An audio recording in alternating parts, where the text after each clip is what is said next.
আজ আমি আপনাদের জন্য বিখ্যাত একটা কোরিয়ান ড্রামার গল্প নিয়ে এসেছি। এই ড্রামাটির নাম হলো স্নোড্রপ। ড্রামার নায়িকাকে তো দেখেই আপনারা চিনছেন, সে হলো ব্ল্যাকপিঙ্কের জিসো এবং নায়ক হলো জাং হেইন, যে আমার খুবই প্রিয় একজন অ্যাক্টর। এই ড্রামাটি আমার 5টা ফেভারিট ড্রামার ভিতরে একটা। এই ড্রামাটি আমি কম করে হলেও প্রায় 7-8 বার দেখেছি। তো ভাবলাম আপনাদেরকেও এই ড্রামার গল্পটা আমি শোনাই, এবং এর গল্পটা আমাদের সমসাময়িক ইস্যুর সঙ্গে খুব ভালোভাবেই মিলে যায়। আমাদের দেশের বর্তমানে যেই পরিস্থিতি, সেই পরিস্থিতির সাথে এমন একটা ড্রামাই সব থেকে বেশি মানায়। তাছাড়া ড্রামাটি দেখলে আপনারা বুঝবেন যে দেশের ভিতরে ঠিক কত রকমের রাজনীতি চলে, আর এই রাজনীতির বেড়ার জালে পড়ে আমরা কেবল আমাদের আপন মানুষগুলোকেই হারিয়ে ফেলি। এক ভয়ানক রাত্রে পায়ে গুলি লেগে একটা ছেলে দৌড়াতে দৌড়াতে রক্তাক্ত অবস্থায় মহিলা হোস্টেলে এসে ওঠে। ওই হোস্টেলের 207 নম্বর রুমে সে আশ্রয় নেয়, কিন্তু এই রুম ছিল তার জন্য একদম অনিরাপদ। তো সেই 7 নম্বর রুমেই থাকতো ইয়ংরো নামের একটি মেয়ে, যে মেয়েটি এই ছেলেটিকে আগেই দেখে ক্রাশ খেয়েছিল। ইয়ংরো তখন নিজের দায়িত্ব নিয়ে ওই ছেলেটিকে সবার আড়াল থেকে চিলেকোঠার ঘরে লুকিয়ে রাখে। তারপরে মহিলা হোস্টেলের ভিতরেই শুরু হয় একজন রক্তাক্ত অবস্থায় পড়ে থাকা ছেলে এবং একটা ইউনিভার্সিটি পড়ুয়া মেয়ের প্রেমের গল্প। তবে তাদের এই গল্পটা এতটাও সহজ ছিল না, কারণ রক্তাক্ত অবস্থায় যে ছেলেটি এখানে এসেছিল তার পরিচয় ছিল অনেক ভয়ানক, যেটা ইয়ংরো জানতো না। আর তারপর থেকেই শুরু হয় গল্প। কিন্তু ইয়ংরো যাকে বাঁচিয়েছিল সেই ছেলেটি কিনা পরে এসে আবার ইয়ংরোকেই জিম্মি বানায়। কিন্তু কেন বানিয়েছিল, আর সেই গল্পটা জানতে হলে আপনাদের শেষ পর্যন্ত দেখতে হবে। তো চলুন এখন মূল ভিডিওতে যাওয়া যাক। তবে তার আগে যারা আপনারা আমার এই চ্যানেলকে এখনও সাবস্ক্রাইব করেননি, প্লিজ একটা সাবস্ক্রাইব করে পাশে থাকবেন। আর এই গল্পটা আমি কথা দিচ্ছি আপনাদের অনেক ভালো লাগবে। তবে যদি শেষ পর্যন্ত না দেখেন তাহলে কিন্তু এই ড্রামার মর্ম আপনারা বুঝতে পারবেন না। তাই রিকোয়েস্ট থাকবে যে ড্রামাটি পুরোটাই দেখবেন। তবে ড্রামাতে যাওয়ার আগে ড্রামাতে ছোট্ট একটা স্পন্সর রয়েছে। আমাদের আজকের ভিডিওটি স্পন্সর করেছে অনেক্সবেট। হ্যালো ভিউয়ার্স, আজ আমি অনেক্সবেট নামে একটি অ্যাপ সম্পর্কে কথা বলতে চাই, যা সবচেয়ে বিশ্বস্ত বুকমেকার, পিএসজি এবং সিরিয়া এই অ্যাপের অফিসিয়াল পার্টনার, যেখানে আপনি cricket, football, tennis live match দেখতে এবং তাদের স্কোর ভবিষ্যৎবাণী করে সহজে অর্থ উপার্জন করতে পারবেন। বিএমডব্লিউ গাড়ি, আইফোন, ল্যাপটপ এবং আরও অনেক কিছুর মতো নগদ পুরস্কার জেতার সুযোগ রয়েছে। এই অ্যাপটিতে আপনি অনেক গেম পাবেন, যেমন crash, crystal, under and over 21 আরও আকর্ষণীয় গেম খেলে আপনি সহজে আয় করতে পারবেন। এবং রেজিস্ট্রেশন করার সময় আমার প্রোমো কোড কপো অন ব্যবহার করে প্রথমবার ডিপোজিটে 20,000 বিডিটি পর্যন্ত পাবেন। আপনি বিকাশ, নগদ, ব্যাংক, ক্রিপ্টো, পেপাল এবং অন্যান্য সহজ পদ্ধতির মাধ্যমে সহজেই আপনার জেতা টাকা তুলতে পারবেন। এখানে আপনি 24/7 আওয়ার্স গ্রাহক সহায়তা পাবেন। তাহলে আর দেরি কিসের? পিন কমেন্টের লিঙ্ক ব্যবহার করে রেজিস্ট্রেশন করুন, অথবা গুগলে অনেক্সবেট সার্চ করুন এবং রেজিস্ট্রেশনের সময় আমার প্রোমো কোড গপো অন ব্যবহার করুন আর বোনাস পান। ড্রামা শুরুতেই আমরা 1885 সালে প্রতিষ্ঠিত হয় একটা মহিলা ইউনিভার্সিটির হোস্টেল দেখতে পাই। এই হোস্টেলটি 1885 সালে গঠিত হলেও যে কাহিনী দেখানো হচ্ছিল সেটা ছিল 1987 সালের ঘটনা। এই হোস্টেলে 207 নম্বর রুমে 4টি মেয়ে থাকতো। এই মেয়েটির নাম হলো ইয়ংরো। সে হলো এই ড্রামার নায়িকা। ইয়ংরো খুবই চঞ্চল এবং স্যাভেজ টাইপের একটা মেয়ে ছিল। ও খুবই চাঞ্চল্যের সহিত দৌড়ে যাচ্ছিল টেলিফোন বুথের দিকে, কারণ ওদের পুরো ইউনিভার্সিটিতে একটাই টেলিফোন বুথ আছে। আর সেখানে একটা মেয়ে ওকে এখন ডাকছিল যে 207 নম্বর রুমের ইয়ংরো কে আছে, তার উদ্দেশ্যে একটা কল এসেছে। ইয়ংরো খুব তাড়াহুড়ো করে ওই কলটি রিসিভ করতে চায়। এই ইউনিভার্সিটিতে টেলিফোন অপারেটর হিসেবে যে কাজ করতো তার নাম হলো খেবুনক। ওকে একটু মনে রাখবেন। তো ইয়ংরো খুব দ্রুত করে দৌড়ে আসে, কিন্তু খেবুনক ওর সঙ্গে একটু মজা করেছিল। পরে ইয়ংরো কলটা ধরে দেখে যে ওর বাসা থেকে কল করা হয়েছিল। ইয়ংরো রুমের বাকি 3 জনকে একটু জেনে নি। এটা হলো হেরিয়ং, ওদের সবার বড়, আর এটা হলো জংমিন, যে ওই ইয়ংরোর সিনিয়রি। এবং হেরিয়ং খুবই তেজি স্বভাবের একটা মেয়ে হলেও ওর মন মেজাজ অনেক ভালো। আর এটা হলো ইয়ংরোর ব্যাচমেট, ওর নাম সোলহি। ইয়ংরো এবং সোলহির অনেক ভালো সম্পর্ক। তারপরে ওদের রুমের 4 জনের ভিতরে সবারই অনেক দারুণ সম্পর্ক ছিল। আর এই হোস্টেলে হেরিয়ংয়ের আলাদা একটা নামও আছে। ওর যে অনেক মেজাজ সেটাও সবাই জানে। এরপরে আমরা এই ড্রামার হিরোকে দেখতে পাই, যার নাম হলো লিম সোহো। সোহো বার্লিন ইউনিভার্সিটি থেকে পড়াশোনা করে সাউথ কোরিয়াতে ফিরে এসেছে এবং এখানে একটা বন্ধুর বাড়িতে উঠেছে। তবে এতটাও জানাশোনা নয় এই বন্ধুটা ওর। এই বন্ধুর নাম হলো গংতে। এই গংতেকেও একটু মনে রাখবেন। এরপরে আমরা দেখতে পাই যে মহিলা হোস্টেলের সমস্ত মেয়েরা সন্ধ্যার আগে খুব তাড়াহুড়ো করেই ফিরছিল।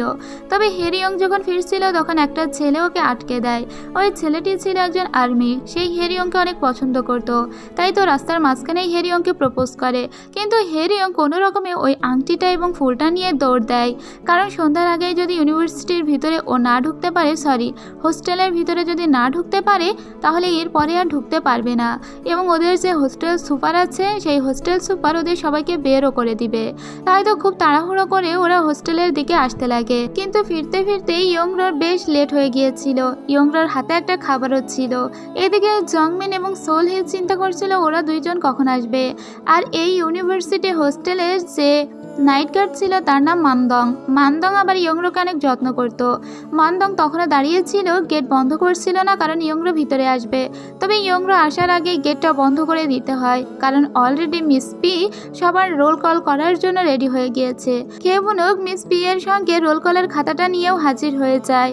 এদিকে মানদং দেখে যে এখনো পর্যন্ত ইয়ংরো আসেনি। ওদের একটু চিন্তাই হচ্ছিল, কারণ ইয়ংরো যদি টাইমের ভিতরে না পৌঁছাতে পারে তাহলে মিস পি হয়তো আজকে ইয়ংরোকে বাহিরে বেরই করে দিবে। ইয়ংরো তখন পিছনের জানালা দিয়ে উপরে ওঠার ট্রাই করতে লাগে। এদিকে হেরিয়ং এসে রেগে গিয়েছে, ইয়ংরো এখনো ফেরেনি। ওরা সবাই চিন্তা করতে লাগে ইয়ংরো যদি না ফেরে তাহলে ওদের বাকি তিনজনকেও হয়তো মিস পি বের করে দিবে। তো মিস পি প্রথমে একটা একটা করে রুমে ঢুকতে লাগে। ওদিকে ইয়ংরো নিজের জীবনের রিস্ক নিয়ে দেয়াল টপকে উপরে ওঠার চেষ্টা করে, কিন্তু মিস পি তখন প্রায়ই ওদের রুমের কাছে চলে এসেছিল। ইয়ংরো একটা একটা করে রুম পার হয়ে ওর রুমের দিকে যাচ্ছিল। তখনই ও দেখতে পায় যে খেবুনক ওকে দেখে ফেলেছে এবং ওর দিকে তাকিয়ে আছে। তবে খেবুনক মোটেও খারাপ চায় না ইয়ংরোর। আর একটা রুম পরেই ছিল ইয়ংরোর রুম। এখনই মিস পি তার রুমে চলে যাবে। ইয়ংরোর এর ভিতরে এই রুমে পৌঁছাতে হবে। এখন ওকে হেল্প করতে পারে একমাত্র খেবুনক। তো খেবুনকই এখন মূলত ইয়ংরোকে হেল্প করে। খেবুনক হঠাৎ করে ইঁদুর ইঁদুর বলে চিৎকার দিয়ে ওঠে, আর এর ভিতরে 207 নম্বর রুমের জানালায় এসে হাজির হয়ে যায় ইয়ংরো। আর ইয়ংরোকে ওরা ভিতরে টেনে নেয়। এদিকে ইঁদুর ইঁদুর বলে মিস পি কে বাহিরে আটকে রাখে খেবুনক। তখন খেবুনকের উপরে মিস পি খুব রেগে যায় আর বলে, তোমাকে বলেছি না এভাবে চিৎকার না করতে, এটা একটা মহিলা হোস্টেল, মেয়েরা সবাই ভয় পেয়ে যাবে। খেবুনক তখন বলে, আচ্ছা আমার ভুল হয়ে গিয়েছে। এরপরে মিস পি 207 নম্বর রুমে এসে দেখে এখানে সবাই ঠিকঠাক আছে। তবে মিস পি বুঝতে পারে ইয়ংরো মাত্রই ফিরেছে, তাই মিস পি ওদেরকে ওয়ার্নিংও দিয়ে যায় আর বলে যায় ফার্দার যদি ভুল কোনো কিছু দেখি তাহলে রুম থেকে তোমাদের বের করে দিব। এরপরে ইয়ংরো ওই দাদুর সঙ্গে দেখা করতে আসে। ইয়ংরো হাতে করে কিছু খাবার নিয়ে এসেছিল, সেগুলো দাদুর রুমেই রেখে গিয়েছিল। এরপরে ও খেবুনকের সঙ্গে দেখা করতে আসে আর ওকে ধন্যবাদ জানায়। খেবুনক তখন বলে, ধন্যবাদ যদি দিতেই তাহলে শেক্সপিয়রের লেখা রোমিও আর জুলিয়েট উপন্যাসটা আমাকে দিয়ে দিও। আসলে খেবুনক তো এখানে পড়াশোনা করে না, কিন্তু ওর কাছে একটা উপন্যাস থাকলে ওকেও একটু স্টুডেন্ট ফিল দিবে, তাই জন্য ওই ইয়ংরোর কাছে এটা চায়। এরপরেই আমাদের সাউথ কোরিয়ান কিছু এজেন্টদের দেখানো হয়। এই মেয়েটির নাম হলো হানা একজন সাউথ কোরিয়ান এজেন্ট, যার কাজ হলো নর্থ কোরিয়ান কোনো স্পাই যদি এই দেশের ভিতরে ঢুকে যায় তাকে ধরা। আর এটা হলো হান্নার টিম লিডার, অর্থাৎ ও যে এজেন্সির হয়ে কাজ করে সেই টিমের লিডার, যার নাম সিপ আন। তো হান্না কিন্তু খুবই বোল্ড এবং স্যাভেজ টাইপের একটা মেয়ে ছিল। ওর যার সঙ্গে বিয়ে ঠিক হয়েছিল সেও এই এজেন্সিতেই কাজ করত। আর ওই ছেলেটির নাম হলো গাংমো। তবে গাংমো অনেক বছর আগেই ওকে ছেড়ে পালিয়েছে। কেন পালিয়েছে সেটা জানার জন্য হান্না এই এজেন্সিতে যোগ দিয়েছে। যদিও গাংমো এবং হান্না দুজনেই কিন্তু খুব প্রচন্ড পরিমাণের বোল্ড মানুষ। গাংমো এতদিন বিদেশে ছিল, কিন্তু এখনো সাউথ কোরিয়াতে ফিরে এসেছে একটা বিশেষ প্রজেক্টের কাজ করার জন্য। আর এখানে এসে ও হান্নার মুখোমুখি হয়ে যায়। হান্নার এবং ওর একটা কোল্ড ওয়ার চলছিল ভিতরে ভিতরে। এদিকে আমরা ইয়ংরোকে দেখতে পাই। ইয়ংরো তখন খেবুনকের কাছে এসেছিল, কারণ খেবুনক ওর কাছে একটা বই চেয়েছিল। ইয়ংরোর ফ্যামিলিকে আমাদের না দেখানো হলেও আমরা ইয়ংরোর কথা থেকে এটা জানতে পারি যে ইয়ংরোর একটা ভাই আছে, যাকে ইয়ংরো খুব মিস করে, যাকে অনেকগুলো চিঠি লিখেও একটা চিঠিরও উত্তর সে পায়নি। তাই ও মন খারাপ করে ফোনের অপেক্ষায় খেবুনকের ওখানে এসে বসেছিল। কিছুক্ষণ পরে ও খেবুনককে রোমিও জুলিয়েট উপন্যাসটা তুলে ধরে আর বলে, এটা আমি তোমার জন্য নিয়ে এসেছি। খেবুনক খুবই খুশি হয়ে যায়। উপন্যাসটা তুলে ধরে বলে, আমাকে ইংরেজি ছাত্রীর মতো লাগছে না। আসলে ও যেহেতু এখানে পড়াশোনা করে নাই, কিন্তু মেয়েদেরকে দেখে যে তাদের লাইফ স্টাইল কেমন, এগুলো দেখার পরে ওরে একটু ছাত্রী ভাব দিতে মন চায়। কিন্তু কেউই ওর সঙ্গে ভালো ব্যবহার করে না, না করারও কারণ আছে। ও মেয়েদের জামা কাপড় জুতা এগুলো চুরি করে। এদিকে আবার আমরা গাংতেকে দেখি। গাংতে একটা ছবি নিয়ে বসে বিভোর হয়েছিল, আর ছবিটা ছিল হেরিয়ংয়ের। আসলে হেরিয়ংকে অনেক ছেলেরাই চেনে, হেরিয়ং বেশ ফেমাস। গাংতে তাই এখন হোসি ইউনিভার্সিটির হোস্টেলে কল দেয়, আর ওই কলটা রিসিভ করে ইয়ংরো। তখন গাংতে বলে 207 নম্বর রুমে হেরিয়ংয়ের সঙ্গে আমি ব্লাইন্ড ডেট করতে চাই, তবে আমার আরও কিছু বন্ধু আছে, আমরা 4 জন বন্ধু ওখানে যাব। আপনি ওদেরকে বলে দিবেন ওরা 4 জন যেন রোম ক্যাফেতে ওয়েট করে, আমরা ওখানে ব্লাইন্ড ডেটে যেতে চাই। ইয়ংরো যেহেতু 207 নম্বর রুমেরই মেয়ে ছিল, এটা শুনে ইয়ংরো খুব হ্যাপি হয়ে যায়, কারণ ও নিজেও চাইছিল একটা ব্লাইন্ড ডেটে যেতে। কিন্তু খেবুনো পাশ থেকে শুনে অবাক হয়। ও চাইছিল একটা ব্লাইন্ড ডেটে যেতে, কিন্তু ও তো টেলিফোন অপারেটর, ওকে কেউ কেন ব্লাইন্ড ডেট করবে। তখন খুব হ্যাপি হয়ে যখন নাচানাচি করছিল ইয়ংরো, তখন খেবুনক বলে তোমাদের সাথে আমাকেও নিয়ে যাবে, কারণ জংমিন তো মনে হয় না কোনো ব্লাইন্ড ডেটে যাবে বলে। জংমিন হলো 207 নম্বর রুমে ইয়ংরোর সেই সিনিয়র আপুটা, ও কোনো ব্লাইন্ড ডেটের ব্যাপারে কোনো আগ্রহ নেই তার। তাই খেবুনক বলে ওরা তো 4 জন আসবে, কিন্তু তোমাদের তো একটা মেয়ে কম পড়ছে, তাহলে আমাকেই নিয়ে চলো। কিন্তু ওকে নিয়ে যেতে খুব একটা রাজি হয় না ইয়ংরো। এইদিকে গংতের একটা ফ্রেন্ড বলে এই তুই তো বললি আমরা 4 জন যাব, কিন্তু আমরা তো 3 বন্ধু, আমরা আরেক বন্ধু কোথায় পাবো। গংতে তখন দৌড়ে চলে আসে লিমসোহর কাছে। গংতে লিমসোহকে বলে আগামীকাল রোম ক্যাফেতে আমরা একটা ব্লাইন্ড ডেটে যাব, কিন্তু আমরা কথা দিয়েছি আমরা 4 জন বন্ধু যাব, তুই আমাদের সঙ্গে প্লিজ চল, কারণ আমাদের একটা বন্ধু কম পড়ে গিয়েছে। তো লিমসোহ আর না করতে পারে না। এদিকে ইয়ংরোকে ম্যানেজ করার চেষ্টা করছিল খেবুনক, এবং কান্নাকাটিও করছিল।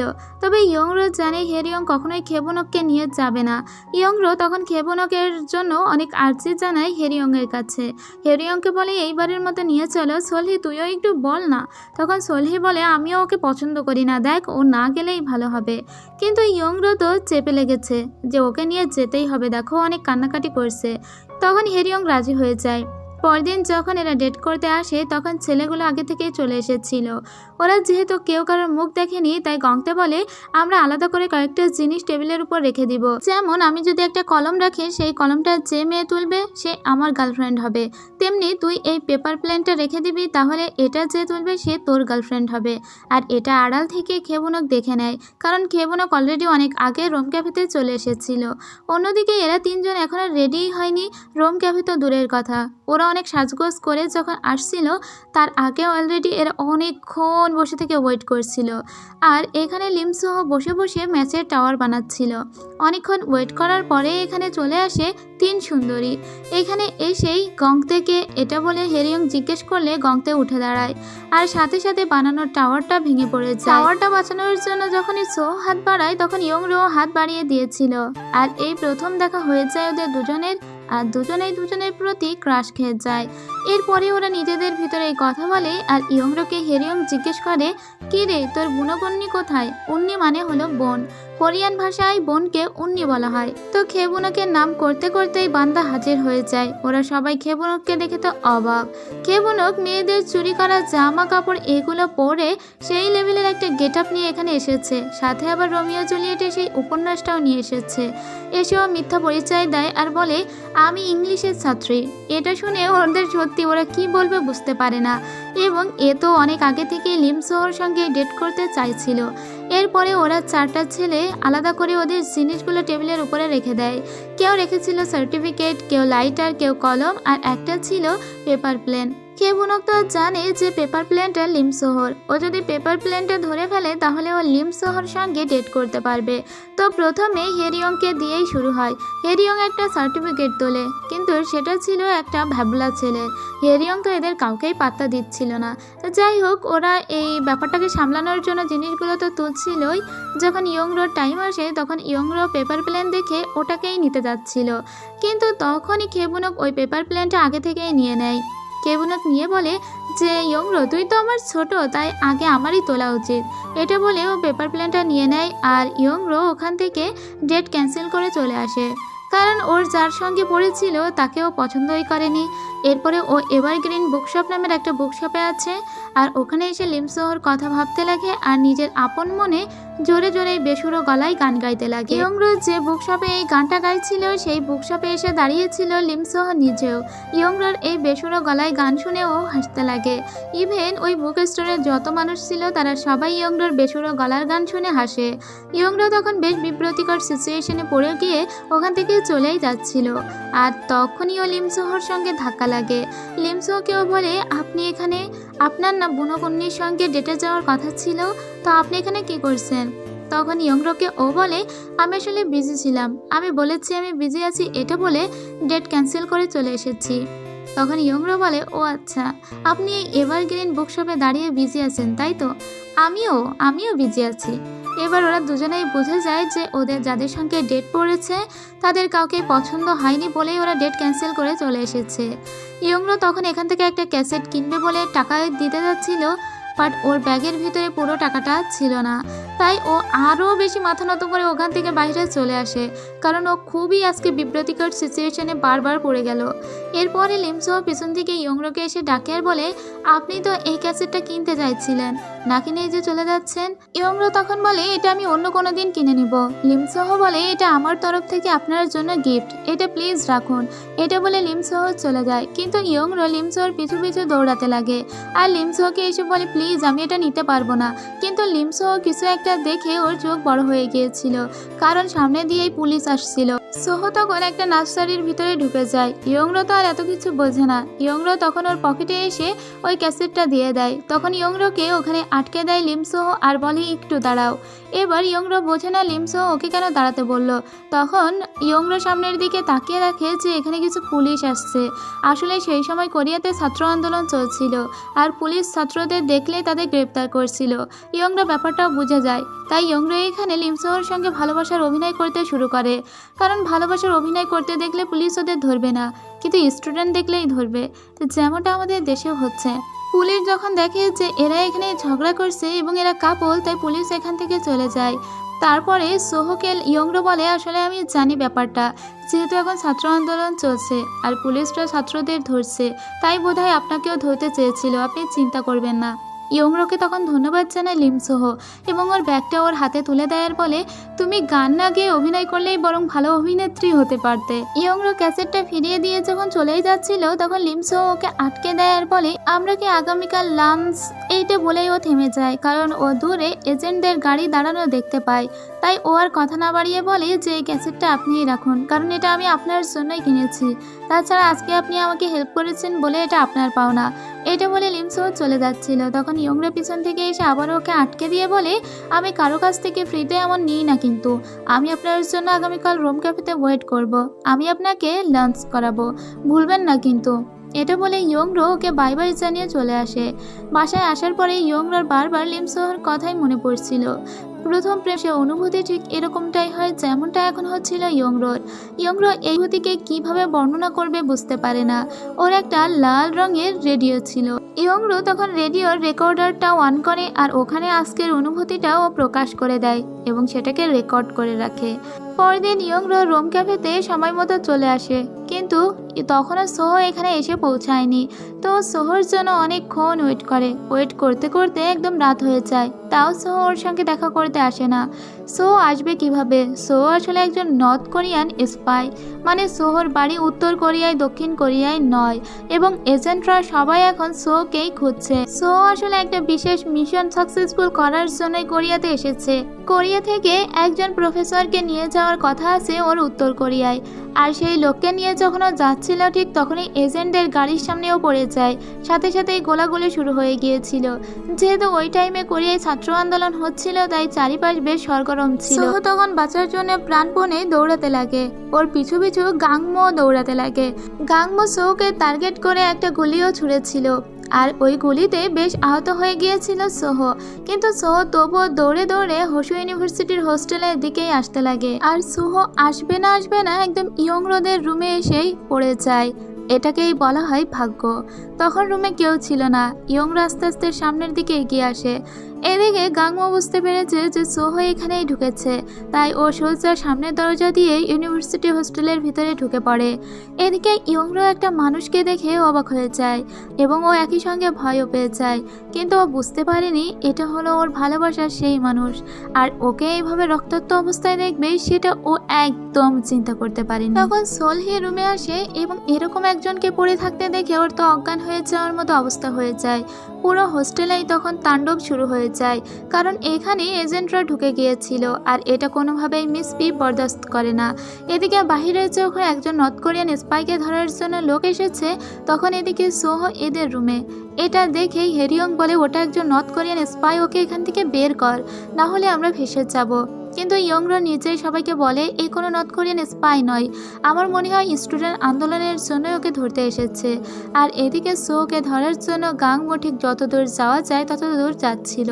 ইয়ংরো ওর রুমমেটদের বলে তোমরা ওকে চিনতে পেরেছ, আমরা ব্লাইন্ড ডেটে গিয়েছিলাম, ও কিন্তু ওখানে এসেছিল, ও কোনো নর্থ কোরিয়ান স্পাই নয়, তাই ওকে এখনই আমাদের লুকিয়ে ফেলতে হবে। ওরা সোহকে নিয়ে সাথে সাথে বাথরুমের দিকে চলে যায়, কারণ রুমে সোহকে কোনোভাবেই ওরা রাখতে পারবে না।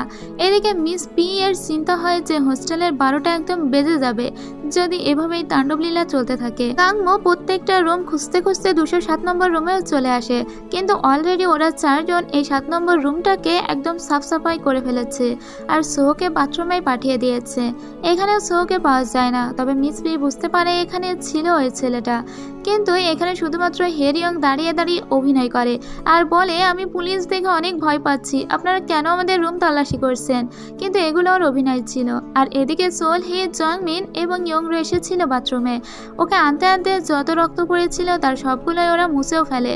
এরপরে ওরা সোহকে বলে যে তুমি এখানে চোখ বন্ধ করে থাকো, এখন তোমাকে বাঁচানোর জন্য আমাদের সর্বোচ্চ স্টেপে যেতে হচ্ছে। ওদিকে গাংমো বলে যে সে বাথরুমও সার্চ করবে, তাছাড়া তার 207 নম্বর রুমে একটা মেয়ে কেন, মাত্র বাকি 3 জন কোথায়? হান্না তখন বাথরুম সার্চ করতে আসে। এরা 3 জন তখন জামা কাপড় অলরেডি খুলেই ফেলেছে, কারণ সোহকে বাঁচানোর জন্য ওদের আর কিছুই করার ছিল না। ওরা সোহকে বলে যে তুমি একদম চুপ করে চোখ বন্ধ করে থাকবে, আমাদেরকে অবশেষে তোমাকে বাঁচানোর জন্য জামা কাপড়ও খুলে ফেলতে হলো। সোহ নিজেও ভীষণই ভদ্র একটা ছেলে ছিল, তো সোহ এই পরিস্থিতিতে ওদের সঙ্গেই কন্ট্রিবিউট করে। ওরা সোহর মুখের উপরে জামা কাপড় ছুঁড়ে ফেলে দিয়ে নিজেদের চুল টুল ভিজিয়ে গান গাইতে লাগে। তখন হান্না এখানে এসে ওদেরকে জিজ্ঞেস করে। হান্নাকে দেখেই তো সোলহি প্রচন্ড ভয় পেয়ে যায়। তখন হান্না এসে বলে কি ব্যাপার, তোমরা এত ভয় কেন পাচ্ছ? তখন ইয়ংরো উঠে দাঁড়ায় আর বলে একটা মহিলা হোস্টেলের বাথরুমে আপনি এসেছেন সার্চ করতে, তো আমরা ভয় পাবো না তো কি আমরা গান গাইবো নাকি? হ্যাঁ, আপনারা কি শুরু করেছেন? এখানে কেউ নেই। তো হান্না মনে করে যে আসলেই ওরা তো গোসল করছিল, ওখানে কেউ নেই। তাই গাংমোকে হান্না এসে বলে যে না, ওখানে লিম সোহকে আমি দেখিনি, আমি খুব ভালোভাবেই সার্চ করেছি, তাই আমাদের মনে হয় এখান থেকে চলে যাওয়া উচিত। এরপরে ওরা ওখান থেকে চলে গেলে এরা 3 জন বাইরে বের হয়ে আসে। ইয়ংরো বের হয়ে যাওয়ার আগে বাকি সবকিছু আবারও পরিষ্কার করে ফেলে আর সোহকে একটা ক্লোজেটের ভিতরে রেখে দিয়ে বলে আমি তোমার সঙ্গে একটু পরে দেখা করতে আসবো, আপাতত দেখে আসি ওদিকে কি অবস্থা। সোহ তখন ইয়ংরোকে বলে তুমি কেন আমাকে এতটা হেল্প করলে? তখন ইয়ংরো বলে কারণ আপনি আমাকে একটা ক্যাসেট দিয়েছিলেন, সেই ক্যাসেটের প্রতিদান। সো বোঝেনি একটা ক্যাসেটের প্রতিদান এত বড় করে দিবে ইয়ংরো। এবার আপনাদের আরো কিছু ক্যারেক্টারের সঙ্গে পরিচয় করিয়ে দিই। এই লোকটার নাম হলো নামতেইল। নামতেইলের স্ত্রী থাকা সত্ত্বেও সে তার পার্সোনাল ডক্টরের সঙ্গে অ্যাফেয়ার রেখে চলেছিল বহুদিন ধরে। এই ডক্টরের নাম হলো কাংচং আ, আর এটা হলো একজন ডিরেক্টর, যে কোরিয়ান ANSP এর ডিরেক্টর। তার মানে হলো কোরিয়ান সিকিউরিটি, অর্থাৎ জনগণকে যারা সিকিউর করে তার ডিরেক্টর। আর এটা হলো ওনার স্ত্রী। সব থেকে বড় কথা, এই লোকটা হলো ইয়ংরোর বাবা, আর এটা হলো ইয়ংরোর সৎমা। এই লোকটা অনেক দিন ধরে এনএসপির ডিরেক্টর আছে আর এখন প্রেসিডেন্টাল ইলেকশন করছে। আর এটা হলো নামতেইল, যে ওই লোকের ডান হাত, ঠিক আছে? তার মানে নামতেইল নিজেও কিন্তু প্রেসিডেন্ট পদের প্রতি একটু লোভ পোষণ করে। এটা নামতেইলের স্ত্রী। ইয়ংরোর বাবা ANSP এর ডিরেক্টর এবং এই লোকটা যে সিপ আন, সেটা হলো এজেন্সির ডিরেক্টর।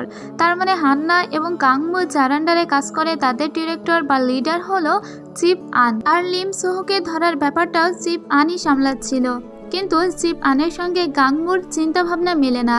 অর্থাৎ ওরা তো ডিভোটেড হয়ে কিন্তু লিমসোকে ধরতে চাইছে, তবে লিমসোকে ধরার প্রতি চিপ আনের এতটাও মনোযোগ ছিল না। এদিকে সোহো একটু বাহিরে বের হয়েছিল, মানে ও এখান থেকে পালানোর ট্রাই করছিল। তখন খেবুনক ফ্রেশ হওয়ার জন্য বাথরুমে আসে। এখন তো ভাবছিল সোহো যে আমি বোধহয় ধরা পড়েই গেলাম, একটু ঘুরলেই তো খেবুনক সোহোকে দেখেই ফেলতো। এরপরে জংমিন ভাবে যে এখন সোহোকে কি করা যায়। এদিকে ইয়ংরা সিদ্ধান্ত নিয়েছে যে সোহোকে এখানেই রেখে দিবে, কারণ সোহোর পিঠে এখন অনেক বড় একটা ক্ষত আছে। ও যদি এই মুহূর্তে প্রপার ট্রিটমেন্ট না পায় তাহলে হয়তো মারাও যেতে পারে। তাই ওর রুমে সবাইকেই কনভিন্স করে ফেলে আর বলে একদম উপরতলার চিলেকোঠার রুমেই আমি সোহোকে রাখতে চাইছি। কিন্তু হেরিয়ং মোটেও এই ব্যাপারে রাজি ছিল না। হেরিয়ং ইয়ংরোকে বলে যে ও যদি সত্যি একজন নর্থ কোরিয়ান স্পাই হয় তাহলে কিন্তু আমরা ফেসে যাব। ইয়ংরো বলে আমার দৃঢ় বিশ্বাস ও একজন স্টুডেন্ট, ও কোনো স্পাই না। তখন হেরিয়ং বলে ঠিক আছে, কিন্তু পরে ফেসে গেলে কিন্তু আমার দোষ দিতে পারবি না। এরপরে ইয়ংরো চলে আসে ওদের নাইট গার্ডের কাছে এবং নাইট গার্ডকে পুরো বিষয়টা বুঝিয়ে বলে। নাইট গার্ডের কাছ থেকে চাবি নিয়ে ওরা চিলেকোঠার ঘরে চলে যায়। এক্ষেত্রে এই দাদু ওদেরকে অনেক হেল্প করেছিল, দাদুর হেল্প ছাড়া ওরা কিছুই করতে পারতো না। এরপরে ও সোজা আবার বাথরুমে চলে আসে এবং ওখান থেকে লিম সোহোকে নিয়ে বাহিরে বের হয়ে আসে। দাদুর সঙ্গে করে ওরা চিলেকোঠার রুমে যাচ্ছিল, কিন্তু যখন ওরা যাচ্ছিল তখন আবার খেবুনক বিভিন্ন ড্রেস পরে স্টাইল দিয়ে এ কর্নার থেকে ও কর্নার পর্যন্ত হাঁটাহাঁটি করছিল। যাই হোক, এই সমস্ত চোখ ফাঁকি দিয়ে ওরা এখানে আসে। তবে এখানে এই চিলেকোঠায় আগে যে হোস্টেল সুপার থাকতো সে গলায় দড়ি দিয়ে মারা গিয়েছিল। তাই এই চিলেকোঠার ঘর নিয়ে সবার আলাদা একটা ভয় আছে। সবাই ভাবে ওখানে এখন ভূত বসবাস করে, কিন্তু এইসবে তো কোনো কিছু যায় আসে না লিম সোহর। সো ওখানেই থাকে আর সোকে ওরা বলে দেয় এই রুমের ঠিক নিচে কিন্তু লাইব্রেরি, সেখানে একটা মেয়ে রাত জেগে পড়াশোনা করে। তাই তুমি খবরদার এখানে সাবধানে চলাচল করবে, না হলে ওই মেয়েটি যদি জানতে পারে এখানে কেউ আছে তাহলে কেলেঙ্কারি হয়ে যাবে। সোকে যখন ড্রেসিং করিয়ে দিচ্ছিল সোর গলায় একটা নেকলেস দেখতে পায় ইয়ংরো। তখন থেকে ইয়ংরোর খটকা লাগে সোর কোনো গার্লফ্রেন্ড আছে কিনা। পরদিন ইয়ংরো এবং সোলহি ওরা অনেক বড় একটা খাবারের প্যাকেট নিয়ে বা কোটা নিয়ে চলে আসে ওদের ক্যান্টিনে আর নিজেদের খাবারগুলো না খেয়ে ওখানেই জমা করতে লাগে। ইভেন চশমা টশমা পরে 2-3 বার করে খাবার নিচ্ছিল ক্যান্টিন থেকে, কারণ এই খাবারগুলো ও সব টিফিন ক্যারিয়ারে ভরে নিয়ে যাবে সোহর কাছে। যদিও এখানকার লোকজনগুলো খুব বোকাই ছিল তাই ওরা ধরা পড়ে না। এরপরে রুমে এসেও চিন্তা করে হেরিয়ং এর স্বাদের কেটলিটাও নিয়ে যাবে। মানুষ প্রেমে পড়লে কত ঝুঁকিয়ে যে নেয় তাই ইয়ংরোকে দেখলেই বুঝি। এরপরে ইয়ংরো মুখ ধুতে চলে আসে, সেই লেভেলের মাসাজ টাসাজ করে সোজা চলে আসে সোহর কাছে। ইয়া বড় একটা ব্যাগ কাঁধে করে নিয়ে এসেছিল আর সোকে বলে আমি দরজা খুলতে বলে দরজা খুলবে না, আমি 5টা যখন ধাক্কা দিব ঠিক তখনও তুমি দরজা খুলবে, না হলে যে কেউ এসে যদি নক দেয় আর তুমি দরজা খুলে ফেললে তো তুমিই বিপদে পড়বে। তো সো এসে বুঝে যায় এবং সো খুব অবাক হয় ইয়ংরোর জন্য কত কিছু নিয়ে এসেছিল। ইয়ংরো সোকে তখন ওই নেকলেসটার ব্যাপারে জিজ্ঞেস করলে বলে যে তোমার গলায় ওই হারটা কে দিয়েছে। তখন সো বলে এটা আমার জীবনের থেকে বেশি মূল্যবান, আমার একজন মেয়ে এটা দিয়েছিল। এটা শুনে ইয়ংরার রাগ হয়ে যায়। ইয়ংরা ওখান থেকে তেজ করে চলে যায়, কারণ ও মানতেই পারছে না সোহর গার্লফ্রেন্ড আছে। পরদিন যখন সলি ওকে ডাকছিল যে সোহর খাবার নিয়ে যেতে হবে, তখন ইয়ংরো খুব মুখ গোমড়া করে চলে আসে সোহর কাছে। ইভেন ও রুমের ভিতরেও ঢোকে না আর বলে আজকে আমি বিজি আছি, আজকে রবিবার, আমার অনেক কাজ আছে, তাই আমি রুমের ভিতরে আসবো না, তুমি থাকো। এরপরে সোহর যখন একটুখানি ঘুরতে যাচ্ছিল তখন ওর পায়ের শব্দে নিচে সাউন্ড হয়। নিচে তখন কিছু মেয়ে পড়াশোনা করছিল, ওরা সাউন্ড শুনে উপরের দিকে তাকায়। তখন চশমা পড়ুয়া একটা পড়ুয়া মেয়ে বলে যে এটা কিছু না, তোমরা ভয় পেও না, এটা কোনো ভূতের শব্দ না, তোমরা পড়াশোনাটা ব্যাক করো। আর অন্যদিকে আমরা দেখতে পাই এই হোস্টেলের চারপাশ এখন ঘিরে রেখেছিল এজেন্টরা, কিন্তু এই এজেন্টের ভিতরে একজন আবার ছিল নর্থ কোরিয়ান স্পাই যে সোহর জন্য এখানে এসেছিল। পরে আমরা একটা মিলিটারি থেকে ছেলেকে আসতে দেখি। এই ছেলেই ছিল ইয়ংরার ভাই, ইয়ংরার সঙ্গে দেখা করতে এসেছিল। সো নিজে উপর থেকে ছেলেটাকে দেখতে পায়। সো দেখতে পায় ইয়ংরো ওর ভাইকে দেখে ভীষণ খুশি হয়ে গিয়েছে। পরে যখন ইয়ংরো সোর সঙ্গে দেখা করতে আসে তখন সো জিজ্ঞেস করে ও তোমার কে হয়। ইয়ংরো বলে ওটা আমার ভাই হয়।